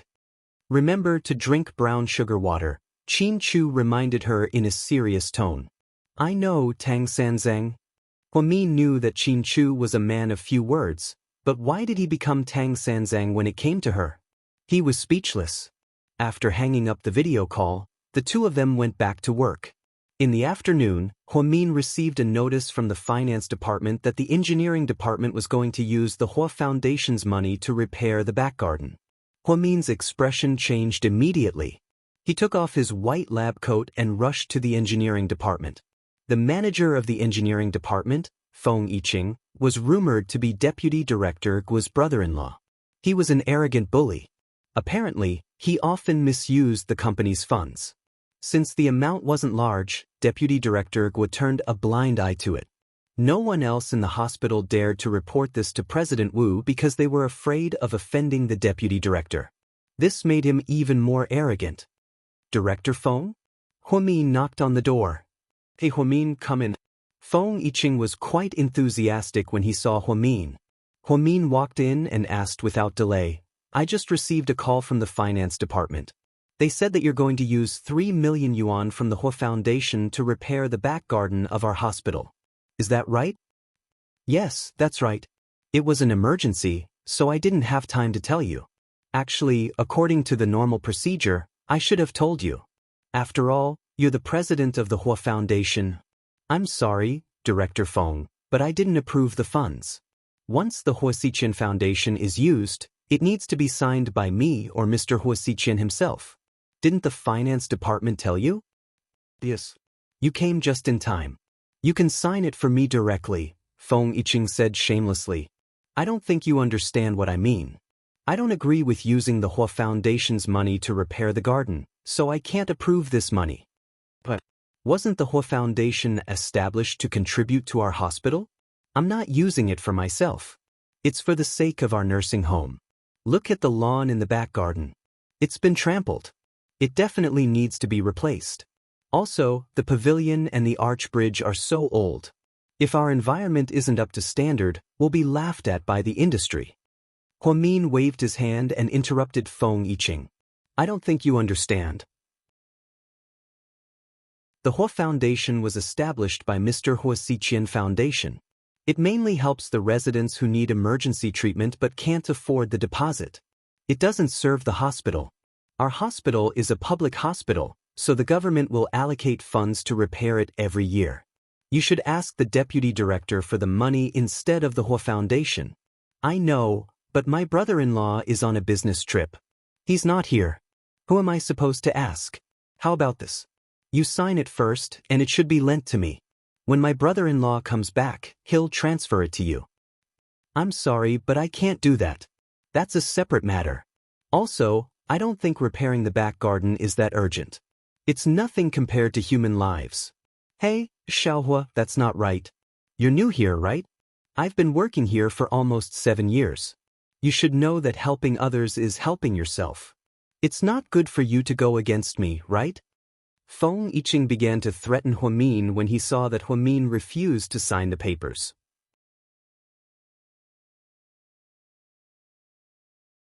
Chapter 402. Huamin smiled slightly. I've never heard of that before. Also, it's up to me whether or not I can help you. Since I'm the chairman of the Wuxia Foundation, I have to be responsible for every single cent.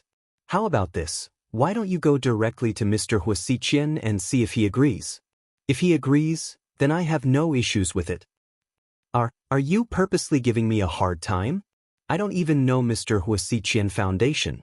Feng Yiqing thought to himself, who was Wuxia? Even his brother-in-law had to treat him with respect. How could Feng Yiqing have any say in this?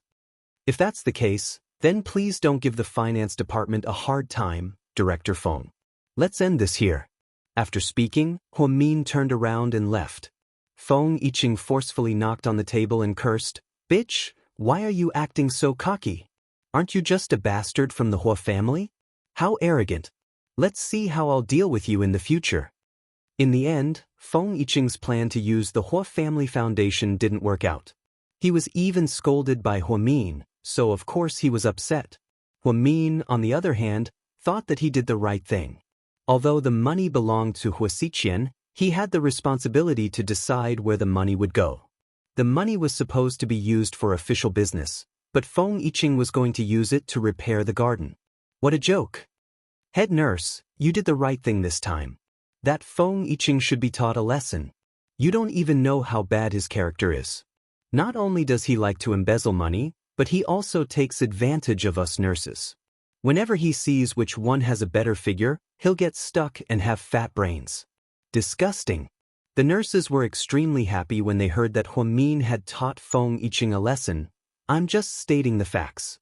I have to know where the money will go, and I have to make sure that it's used in the right place. Otherwise, what's the point of establishing this foundation? No one can take advantage of it. Huamin was a stubborn person with a twisted personality. Once he set his mind on something, he would stick to his decision. Not even 9 bulls could pull him back. Therefore, she did not feel that it was inappropriate to offend the vice principal's brother-in-law. Didn't she also challenge the vice principal during the meeting? If he didn't even care about the vice school head, why would he care about a mere brother-in-law? If she chickened out, would she still be Huamin? For the entire afternoon, Huamin's phone was quiet. Qin Chu did not send a single WeChat message. Huamin always felt that Qin Chu might be angry, because Qin Chu was so smart that he must know the origin of Red Rose. She had lied again. Would Mr. Qin be angry? She thought about it and picked up her phone. She wanted to send a WeChat message to ask, but in the end, she put it down. Huamin felt that she didn't do it either. She didn't want to tell the truth because she didn't want to aggravate the conflict. Was she supposed to tell Qin Chu that Su Yu was the one who wanted to pursue her and sent her flowers? Wouldn't that make Qin Chu even angrier? By the time Huamin got off work, it was already past 6 p.m. She was stuck in a traffic jam and arrived at Imperial Park at 7:20 p.m. Qin Chu was not home yet. Because it was autumn, the house was cold. She turned on the lights, changed into slippers, and sat on the sofa to wait for Qin Chu to come home so they could have dinner together. There was nothing left at home. She took out her phone and was about to order a fruit pizza to eat with Qin Chu. Before she could order, she received a call from Zhixin. Zhixin. Sis, are you off work? Yeah, I just got home. What's up? I have something to tell you, but don't get too excited. Zhixin's voice sounded a little off, as if he was hesitating. What's wrong? Huamin had a bad feeling. Mom just fainted. She's in the first hospital. What? Huamin panicked. She immediately hung up, put on her clothes, and drove straight to the first hospital. Outside the door, Huamin saw Jing Zhixin's worried face. Zhixin, what happened to Mom? Did she slip and fall? No. Jing Zhixin shook his head. Then what's going on? Is it Qin Chu? What happened to Qin Chu? Huamin's heart jumped into his throat when he heard that it had something to do with Qin Chu. Chapter 403. Jing Zhixin slowly lowered his head. Qin Chu's mother came to our house and said something to Mom. Mom got agitated and got into an argument with her. In the end, Qin Chu's mother's bodyguard pushed her and she slipped. What? Huamin's brows furrowed when he heard this and his heart sank. Qin Chu's mother again. She was like this 7 years ago, and now she was doing it again? Did she really think that his family was that easy to bully? Zhixin, did you see it with your own eyes? Huamin asked again. No, I wasn't at home. Auntie Wu was at our house, she said so. Then Auntie Wu called me, and I came straight to the hospital from school. Huamin didn't say anything, but his expression was terrible. Sis? Yeah. Mom probably found out about you guys, that's why she's so agitated. Yeah. Huamin tried his best to stay calm. So, what are you going to do next? Jing Zhixin's voice wasn't very loud. He didn't want to put pressure on his sister, but he didn't know what to do either. He originally wanted to tell his mother about it slowly, but now he couldn't hide it anymore. But how did Qin Chu's mother find out? Why did she suddenly go to her house to cause trouble? Did Qin Chu come clean with his parents? At this thought, a wave of anger surged up again. Where's Auntie Wu? Oh, she went over there to get some water. She'll be back soon. Less than a minute after Jing Zhixin spoke, Auntie Wu came back. She was wearing a flowery shirt, black pants, and canvas shoes. Auntie Wu. Mian's here. Auntie Wu, what happened?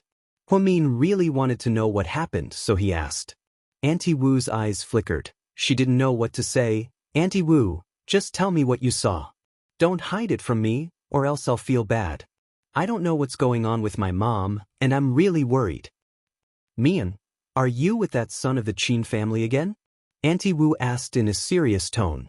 Huamin remained silent, but it was a tacit agreement. It seems that Lady Qin was right. She suddenly came to your house this afternoon. At that time, I was cross-stitching with your mother. She was very aggressive and said a lot of unpleasant things. She said that she was a vixen and that she would raise a vixen to seduce her son. In short, it was very unpleasant. Your mother didn't believe her and argued with her during the confrontation. Don't you know your mother's character? She was so anxious that she wanted to scratch Lady Qin. Then, a tall bodyguard behind her rushed up and pushed her hard. Your mother fell down. They even said that your mother deliberately faked the accident. After that, they drove away. I saw that your mother fell quite badly, so I immediately sent her to the hospital. She's still in the operating room. I wonder how he is now. After hearing Auntie Wu's words, Huamin's heart felt extremely heavy. The tragedy from 7 years ago seemed to be repeating itself. Because of her relationship with Qin Chu, her family was implicated. Her tears fell uncontrollably. She didn't know what to say. She just wished that she was the one lying in the operating room. Sis, don't be sad. I believe that Mom will be fine. Jing Jixin walked up and wiped his sister's tears with a tissue. Mian, I don't want to scold you, but why couldn't you have dated anyone? Why did you have to go down the same path as before? It's not like you don't know what kind of people the Qin family is. They're a rich family that kills without batting an eyelid. Why are you so stupid? Auntie Wu criticized. Huamin didn't say anything, she just cried. Jing Jixin interrupted, Auntie Wu, it's already happened. We can't change it. You can't blame my sister. She doesn't have the ability to predict the future. If she knew that my mother would be like this, she wouldn't want it to happen. What you're saying will only make her feel worse. You're right, then I won't say anything. Anyways, you're a grown-up now. Think about it. Auntie Wu turned her head away from Huamin. Bro, did I do something wrong again? Huamin looked up at his brother with tears streaming down his face. Chapter 404. Sis, please don't say that. I'm not blaming you, and no one is saying that you're wrong. Don't add more burden to yourself. Let's wait until Mom wakes up, okay? Huamin covered his face and nodded. 2 hours later, the door to the OR opened. Who is the patient's family? I am. Huamin walked over. The patient's lumbar spine is injured, and we need to put in 4 steel nails. Are you using domestic ones or imported ones? Is there a difference? Jing Jixin asked, confused. Before the doctor could answer, Huamin immediately said, imported ones will use imported ones, including the medicine. Okay, then go and pay the surgery fee. 100,000 first, we'll add more if it's not enough. Then, the doctor turned around and walked back in. 100,000? That's daylight robbery. Auntie Wu mumbled on the side. Then, she pulled Huamin aside and said, don't listen to the doctors here. Domestic and imported drugs are the same, they're just scamming money. It's not the same, Auntie Wu. I worked at the first hospital before, and I know that even if it's the same domestic drug, it will have different effects if it's not made by the same manufacturer. My mom's health is the most important thing right now. We can always make more money. Then, Huamin hurried downstairs to pay the bill. Your sister sure is different now that she's hooked up with a rich man. I was wondering why she didn't like my Liang last time, Auntie Wu said sourly. Auntie Wu, my sister isn't hooking up with a rich man. She just got back together with her ex-boyfriend, and they're very close. If it weren't for my dad's accident, they would have gone abroad together. It's not my sister's fault. Jing Jixin was very protective of his sister. He never wanted anyone to say anything bad about his sister. He always felt that it wasn't easy for his sister to raise him. She gave up so much for this family, and shouldn't have to bear all these ridiculous accusations. After Huamin paid the surgery fee and came back, his phone rang. It was Qin Chu. For some reason, she felt guilty when she saw Qin Chu's name at this sensitive time. So, she subconsciously hung up. Qin Chu called again. She hung up and turned off her phone. Sorry, the number you have dialed is unavailable. Qin Chu was slightly startled when he heard the notification tone. He had just gotten through, but Huamin had hung up on him. Now she had turned off her phone? Could it be a meeting? Or did his phone run out of battery? He thought doubtfully. When Huamin returned to the operating room, he saw the attending doctor talking to Jing Jixin. What happened? Sis, you came back at the right time. The doctor said that mom needs a blood transfusion now, but the blood bank is in a state of emergency. It will take too long to transfer the blood. Since both of our immediate relatives are here, we can donate blood for mom and save a lot of time.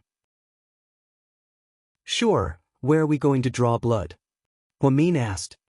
The consultation room at the side will do. There will be a professional nurse to collect your blood. Then, Huamin and Jing Jixin went to the clinic on the side. You guys, we want to collect blood for my mother's surgery. You know the criteria for blood donation, right? Pregnant women and those within a year of childbirth are not allowed. Anemia is not allowed. Colds are not allowed. Infectious diseases are not allowed. Recent surgeries are not allowed. Cardiovascular and cerebrovascular diseases are not allowed. High blood pressure and coronary heart disease are not allowed. Recent blood donation records are also not allowed. The nurse on duty said a bunch of things. Jing Jixin suddenly patted his head. I just took cold medicine yesterday, am I okay? No, the nurse said with a straight face.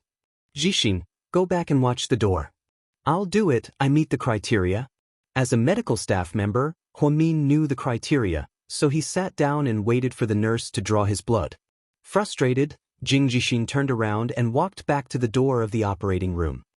Do you know what your blood type is? The nurse asked as she tied a rubber tube around Huamin's arm. I do, I'm AB. Huamin was full of confidence. But my medical record shows that the patient's blood type is B, the nurse said with wide eyes. Huamin's expression changed slightly. That's impossible, take a closer look. Chapter 405. That's right, there's no mistake, it's B. If it was any other blood type, our blood bank would have it. Recently, there have been a lot of patients with B. That's why the blood bank is running low. Huamin retracted her arm, feeling her mind go blank. All these years, she never paid attention to her mother's blood type and always thought that it was AB or a type. Because Huamin's blood type was AB, she was very sure that it was AB. The hospital had done many checkups. As for Hua Xinghai's blood type, she took a look at his medical record last time at the hospital. Hua Xinghai's blood type was B. In other words, her mother was either A or AB. Because only a combination of A and AB and B could give birth to a child with AB blood type. A combination of B and B blood type parents could give birth to a child with B blood type or O blood type. They would never give birth to a child with AB blood type. Yours won't do, why don't you call your other relatives? The nurse said to Huamin. She slowly got up and calmly thought about all of this. Was she not Hua Xinghai's child? Was she Uncle Jing's biological daughter? However, as soon as this thought popped up in her mind, she immediately denied it. That was because she had seen Uncle Jing's blood type on his death report. Uncle Jing's blood type was also B. So, what the hell was her AB blood type? She walked to the door of the operating room in a daze. Sis, you're done with the blood draw already? Does it hurt? Jing Jixin asked. She knew Jixin's blood type very well. Last time, when Jixin was hospitalized in a car accident, she knew that Jixin's blood type was also B. Therefore, she was the only one in the family who was different. If her mother didn't need a blood transfusion this time, she would have thought that her mother's blood type was A or AB, the same blood type as her. Sis? What's wrong? Jing Jixin called out a few more times when he saw his sister spacing out. Yeah. You spaced out? What's wrong? Did you draw blood? No. Huamin shook her head blankly. She had always been calm when things happened and never lost her ability to think. However, this incident hit her so hard that she couldn't think straight. But, do you not meet the requirements? Huamin didn't answer Jixin's question. Instead, he snapped back to reality and said, I'm going to the OB/GYN department to talk to my colleagues.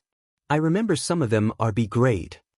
After speaking, Huamin turned around and left. Hearing that Huamin needed to donate blood, Huang Yu and another colleague, Zhang Kaiyun, came over without hesitation.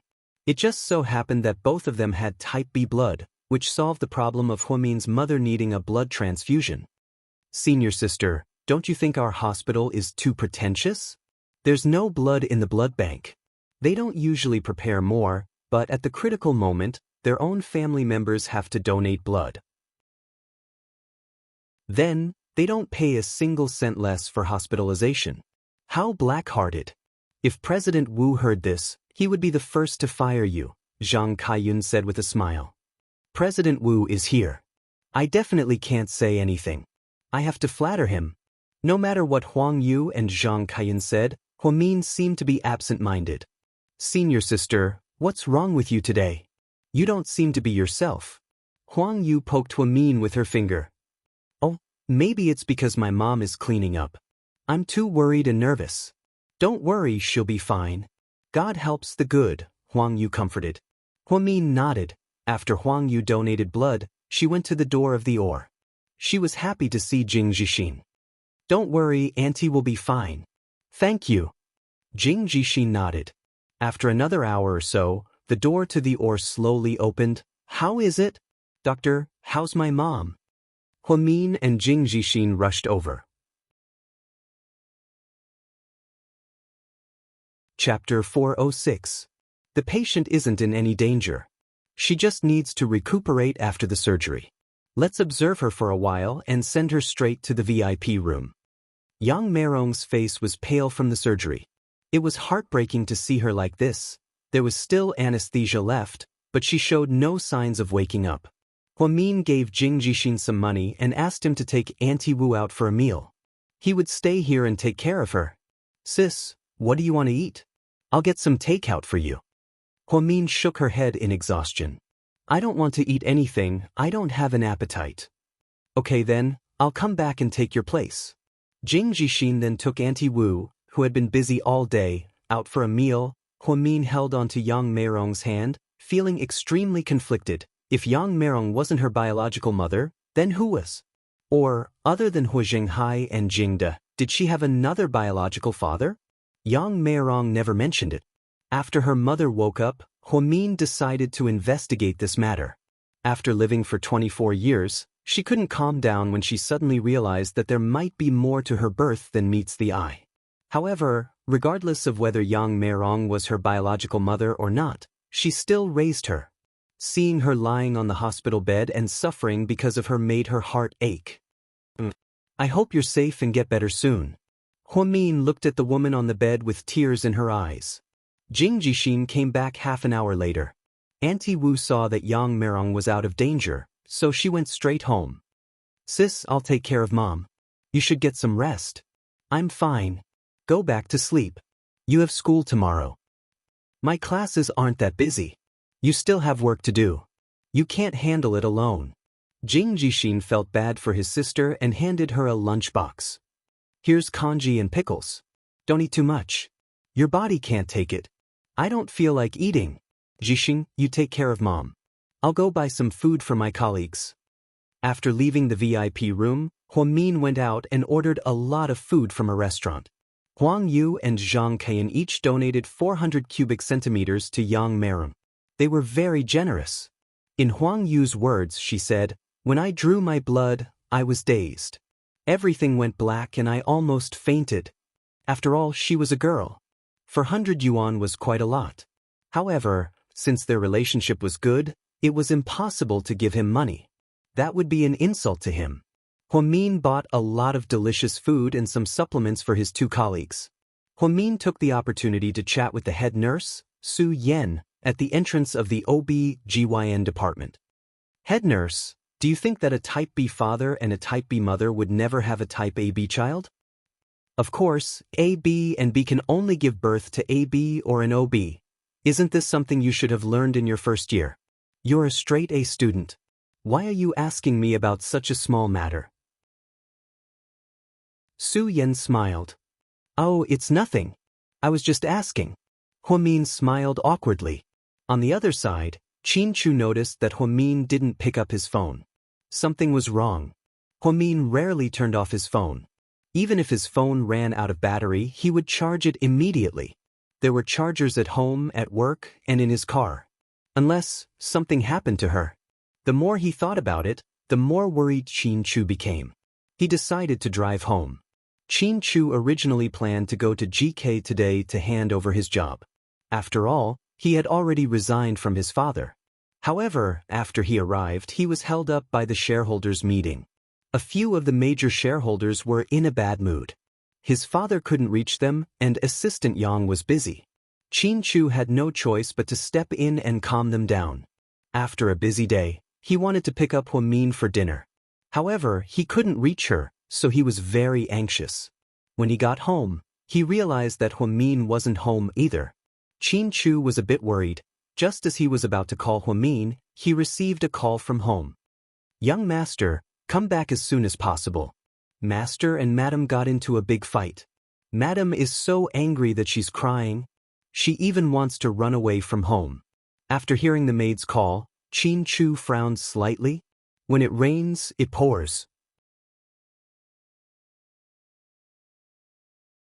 Chapter 407. Qin Manor. The majestic mansion was brightly lit. As soon as Qin Chu walked in, he saw that the living room was a mess. Qin Yumin was sitting on the sofa, smoking a cigarette without saying a word.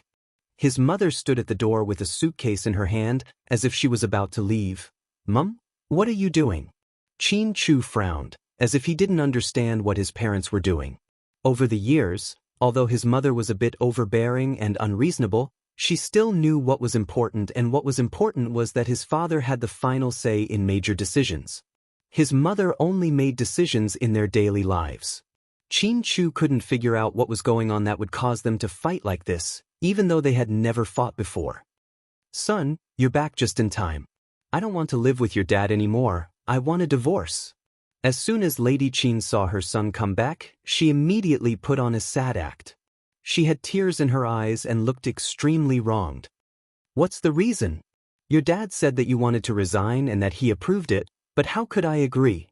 You two didn't even discuss such a big thing with me. You really don't think of me as a part of this family." "Mom, this is the company's business," Qin Chu defended himself. "What company? Isn't the company our family? I told you you're our only son. You can't leave GK, and you can't leave us. We've already tolerated you moving out, but how could you leave us? I'm guessing that your dad must be up to something. Maybe he has a mistress or an illegitimate child. That's why he's treating us so coldly." "Don't slander me." Qin Yumin was so angry that his fingers trembled slightly. He agreed to Qin Chu's resignation only because he was angry. How could he give up on their father-son relationship? "Mom, my dad isn't that kind of person. You've been married to him for so many years, you should know him better than I do. Don't say hurtful things so easily. The person who said it didn't mean it, but it hurt the person who heard it." Qin Chu always thought that his mother was a sharp-tongued person. She was in the right and didn't show mercy. All these years, her father had always been good to her mother. He didn't fuss over small things with her. Now that he was old, his chastity was at stake. He was labeled by his mother as someone who kept a mistress and an illegitimate child. How could a person like his father not take it? That's hard to say. Who doesn't know that he's scheming and shrewd? "I won't be fooled by his facade," Lady Qin said seriously. "If you want to leave, go ahead. I won't stop you. I've had enough of these years." Qin Yumin waved his hand. He seemed to have lost his temper. "All right, son, listen to him. He's finally telling the truth, right? Are you trying to kick me out of the family? All these years, even if I haven't done anything for this family, I've still worked hard. I even gave birth to Chu for the Qin family." "Qin Yumin, how can you treat me like this? Don't you have any shame?" Lady Qin had no intention of leaving. She pointed at Qin Yumin and yelled at him like a shrew. "Stop it, you guys. Chu, look at your dad." Lady Qin didn't seem to let it go. "Mom, stop acting. I know the two of you better than you know yourselves. Stop acting in front of me, there are too many flaws. Also, the two of you are doing this because you don't want me to leave the company, right? Okay, I didn't say I had to leave. I can stay as long as my dad doesn't interfere with any of my decisions in the future. You don't have to put on such an act. Your son isn't that stupid. Qin Chu leaned against the door and looked at his parents helplessly as he spoke his mind.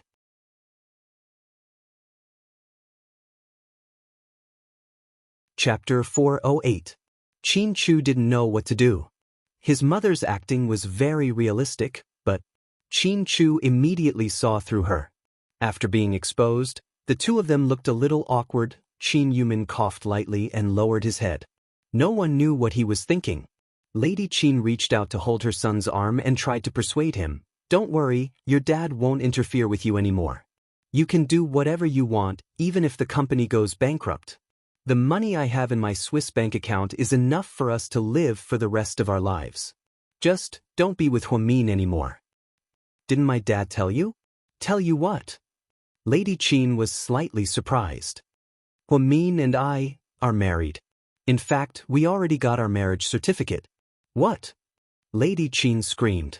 Qin Yumin didn't tell his wife the news directly. He only tactfully told her that his son was with Huamin. Lady Qin was so angry that she stomped her feet and went to Huamin's mother's place to make a scene. What would happen if she found out that they were married? How could she be so calm? Huamin and I already got our marriage certificate 4 months ago. We've been living together ever since we moved out, Qin Chu said calmly.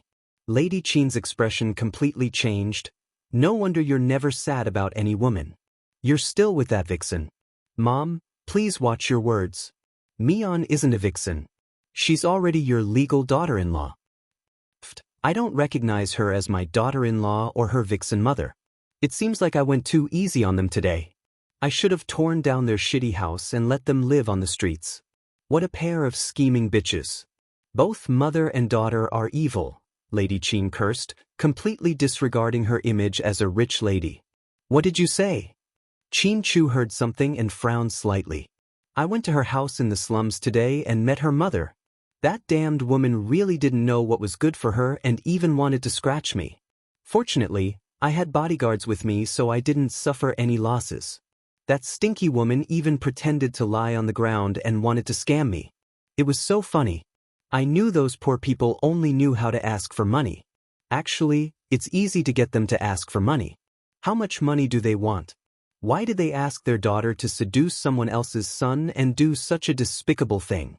I knew that girl was a vixen since she was young and I was right. Before Lady Qin could finish her sentence, Qin Chu turned around and left. Hey, son, where are you going? No matter how Lady Qin shouted behind him, Qin Chu didn't turn around. He finally understood why Huamin didn't pick up the phone.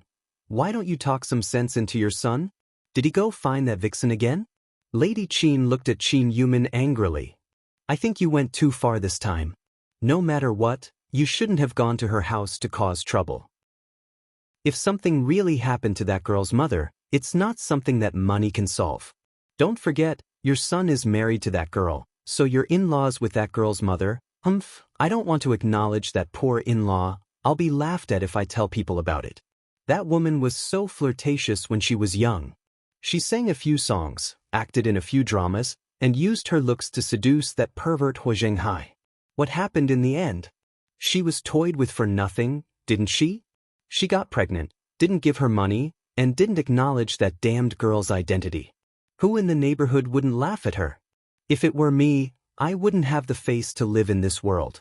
I'd just kill myself by slamming my head against a big poplar tree. You're always so harsh with your words. Qin Yumin looked at his wife helplessly. Lady Qin wasn't born into a rich family, but she was still a high-ranking official. Qin Chu's grandparents were both leaders of the finance bureau, so they came from wealthy families.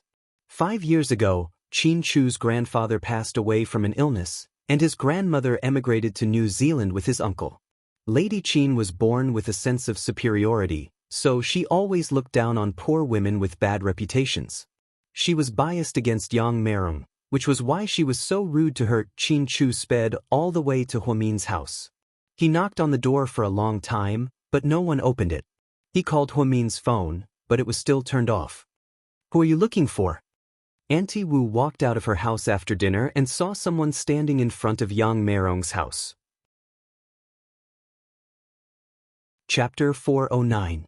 I'm looking for Huamin. She's not home. Is there anyone else at home? Qianchu asked. No one is home. You must be Mion's boyfriend, right? Auntie Wu asked in an unfriendly tone. Yeah. Qianchu nodded. You're just in time. When you get home, you better talk to your mom and tell her not to come here and cause trouble.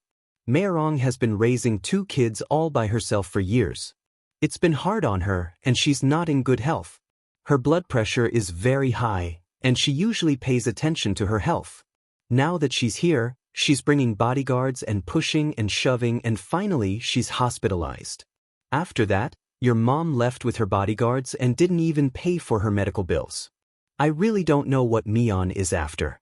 She's such a good girl, it's a pity that she's with you. Auntie Wu didn't know what Qianchu did for a living, but seeing that he drove a luxurious car and was dressed well, she guessed that he was rich. So, Auntie Wu didn't care too much and pointed at Qianchu as she rambled on. Then can you tell us where they are right now? She's hospitalized. Mion and Jixin are guarding her at the hospital. Her condition is quite serious. The surgery lasted for a few hours, and the doctor said that they still need to put in nails. I saw with my own eyes your mom and her bodyguards shove Meirong. If we go to court, I won't be afraid of you. I'll testify for her.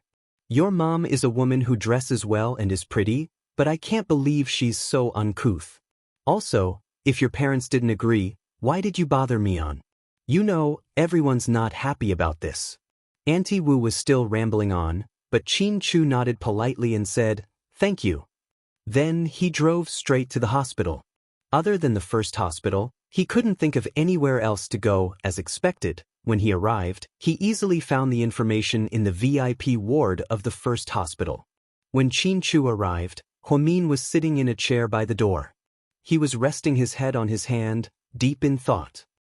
Mion, he called out softly. Huamin slowly raised his head.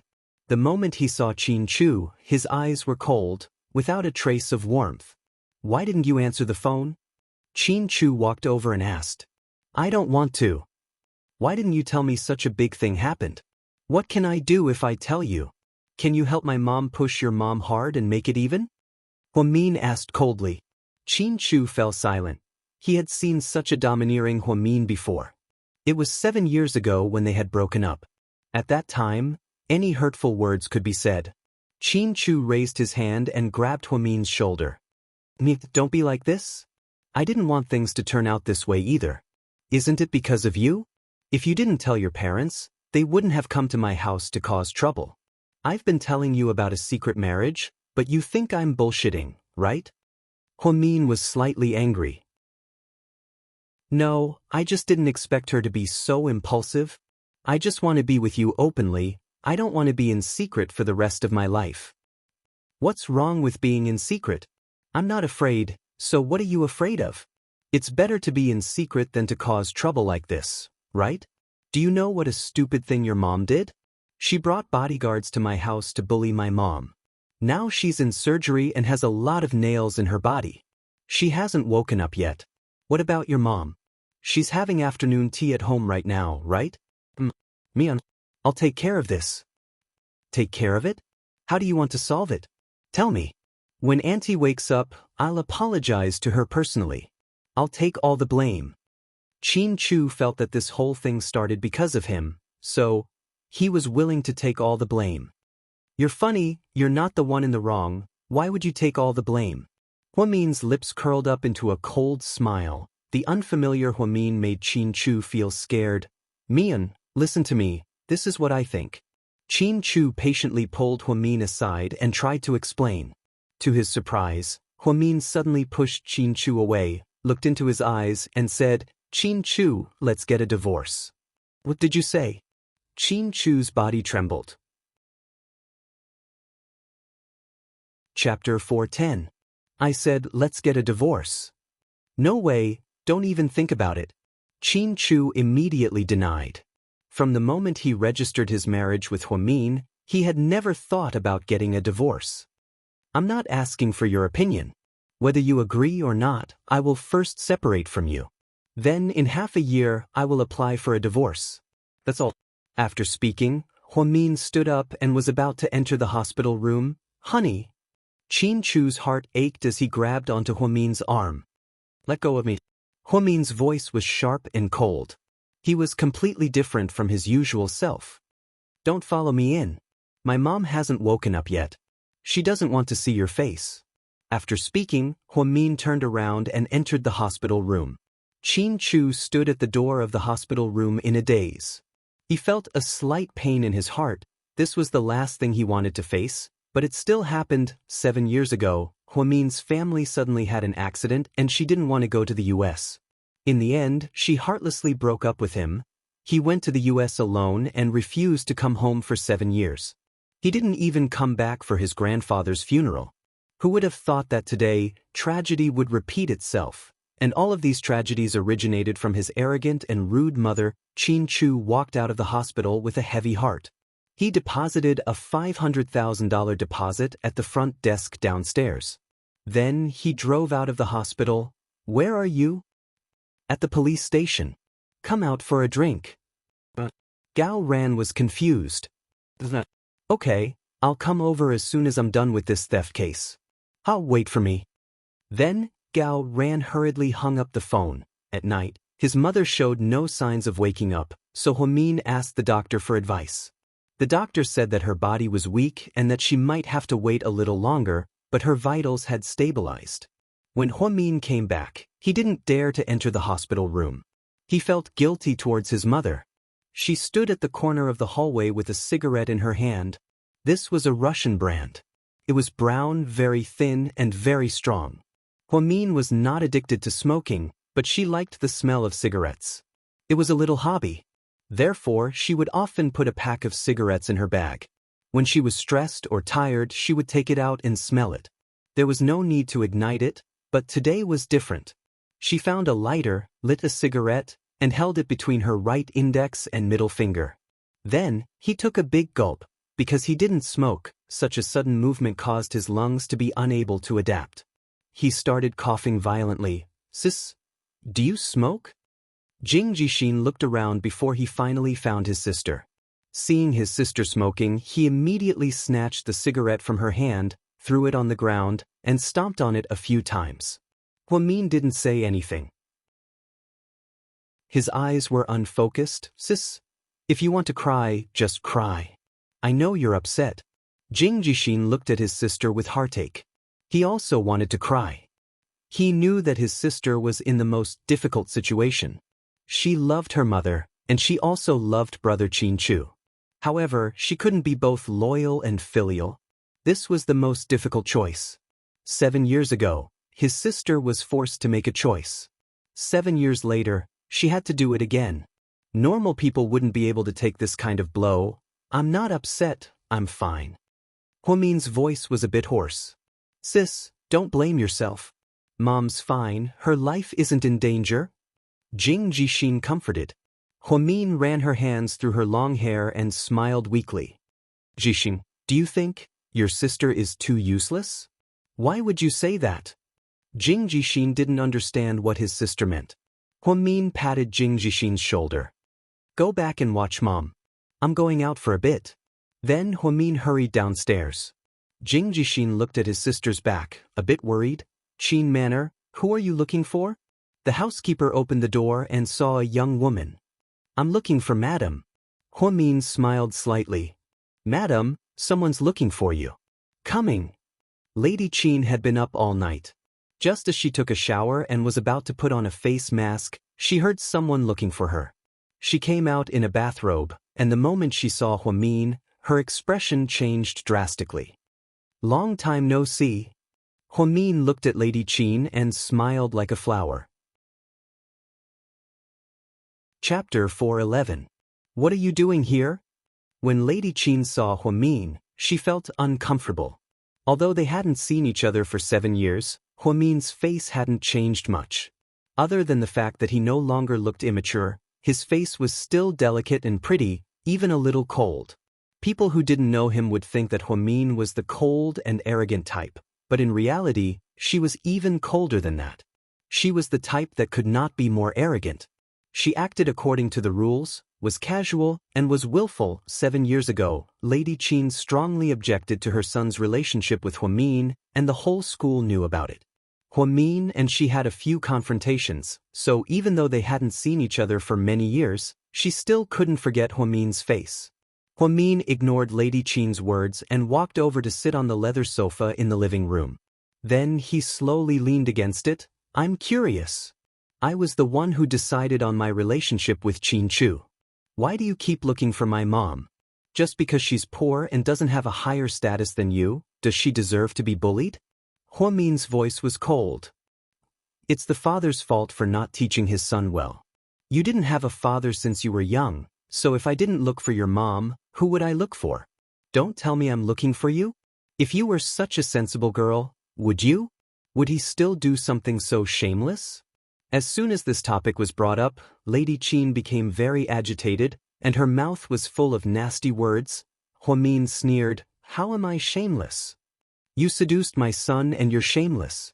You seduced men at such a young age. Aren't you just like your mom? But seducing men is also a skill. If you hadn't seduced Qin Chu's father, would he have taken the initiative to marry you?"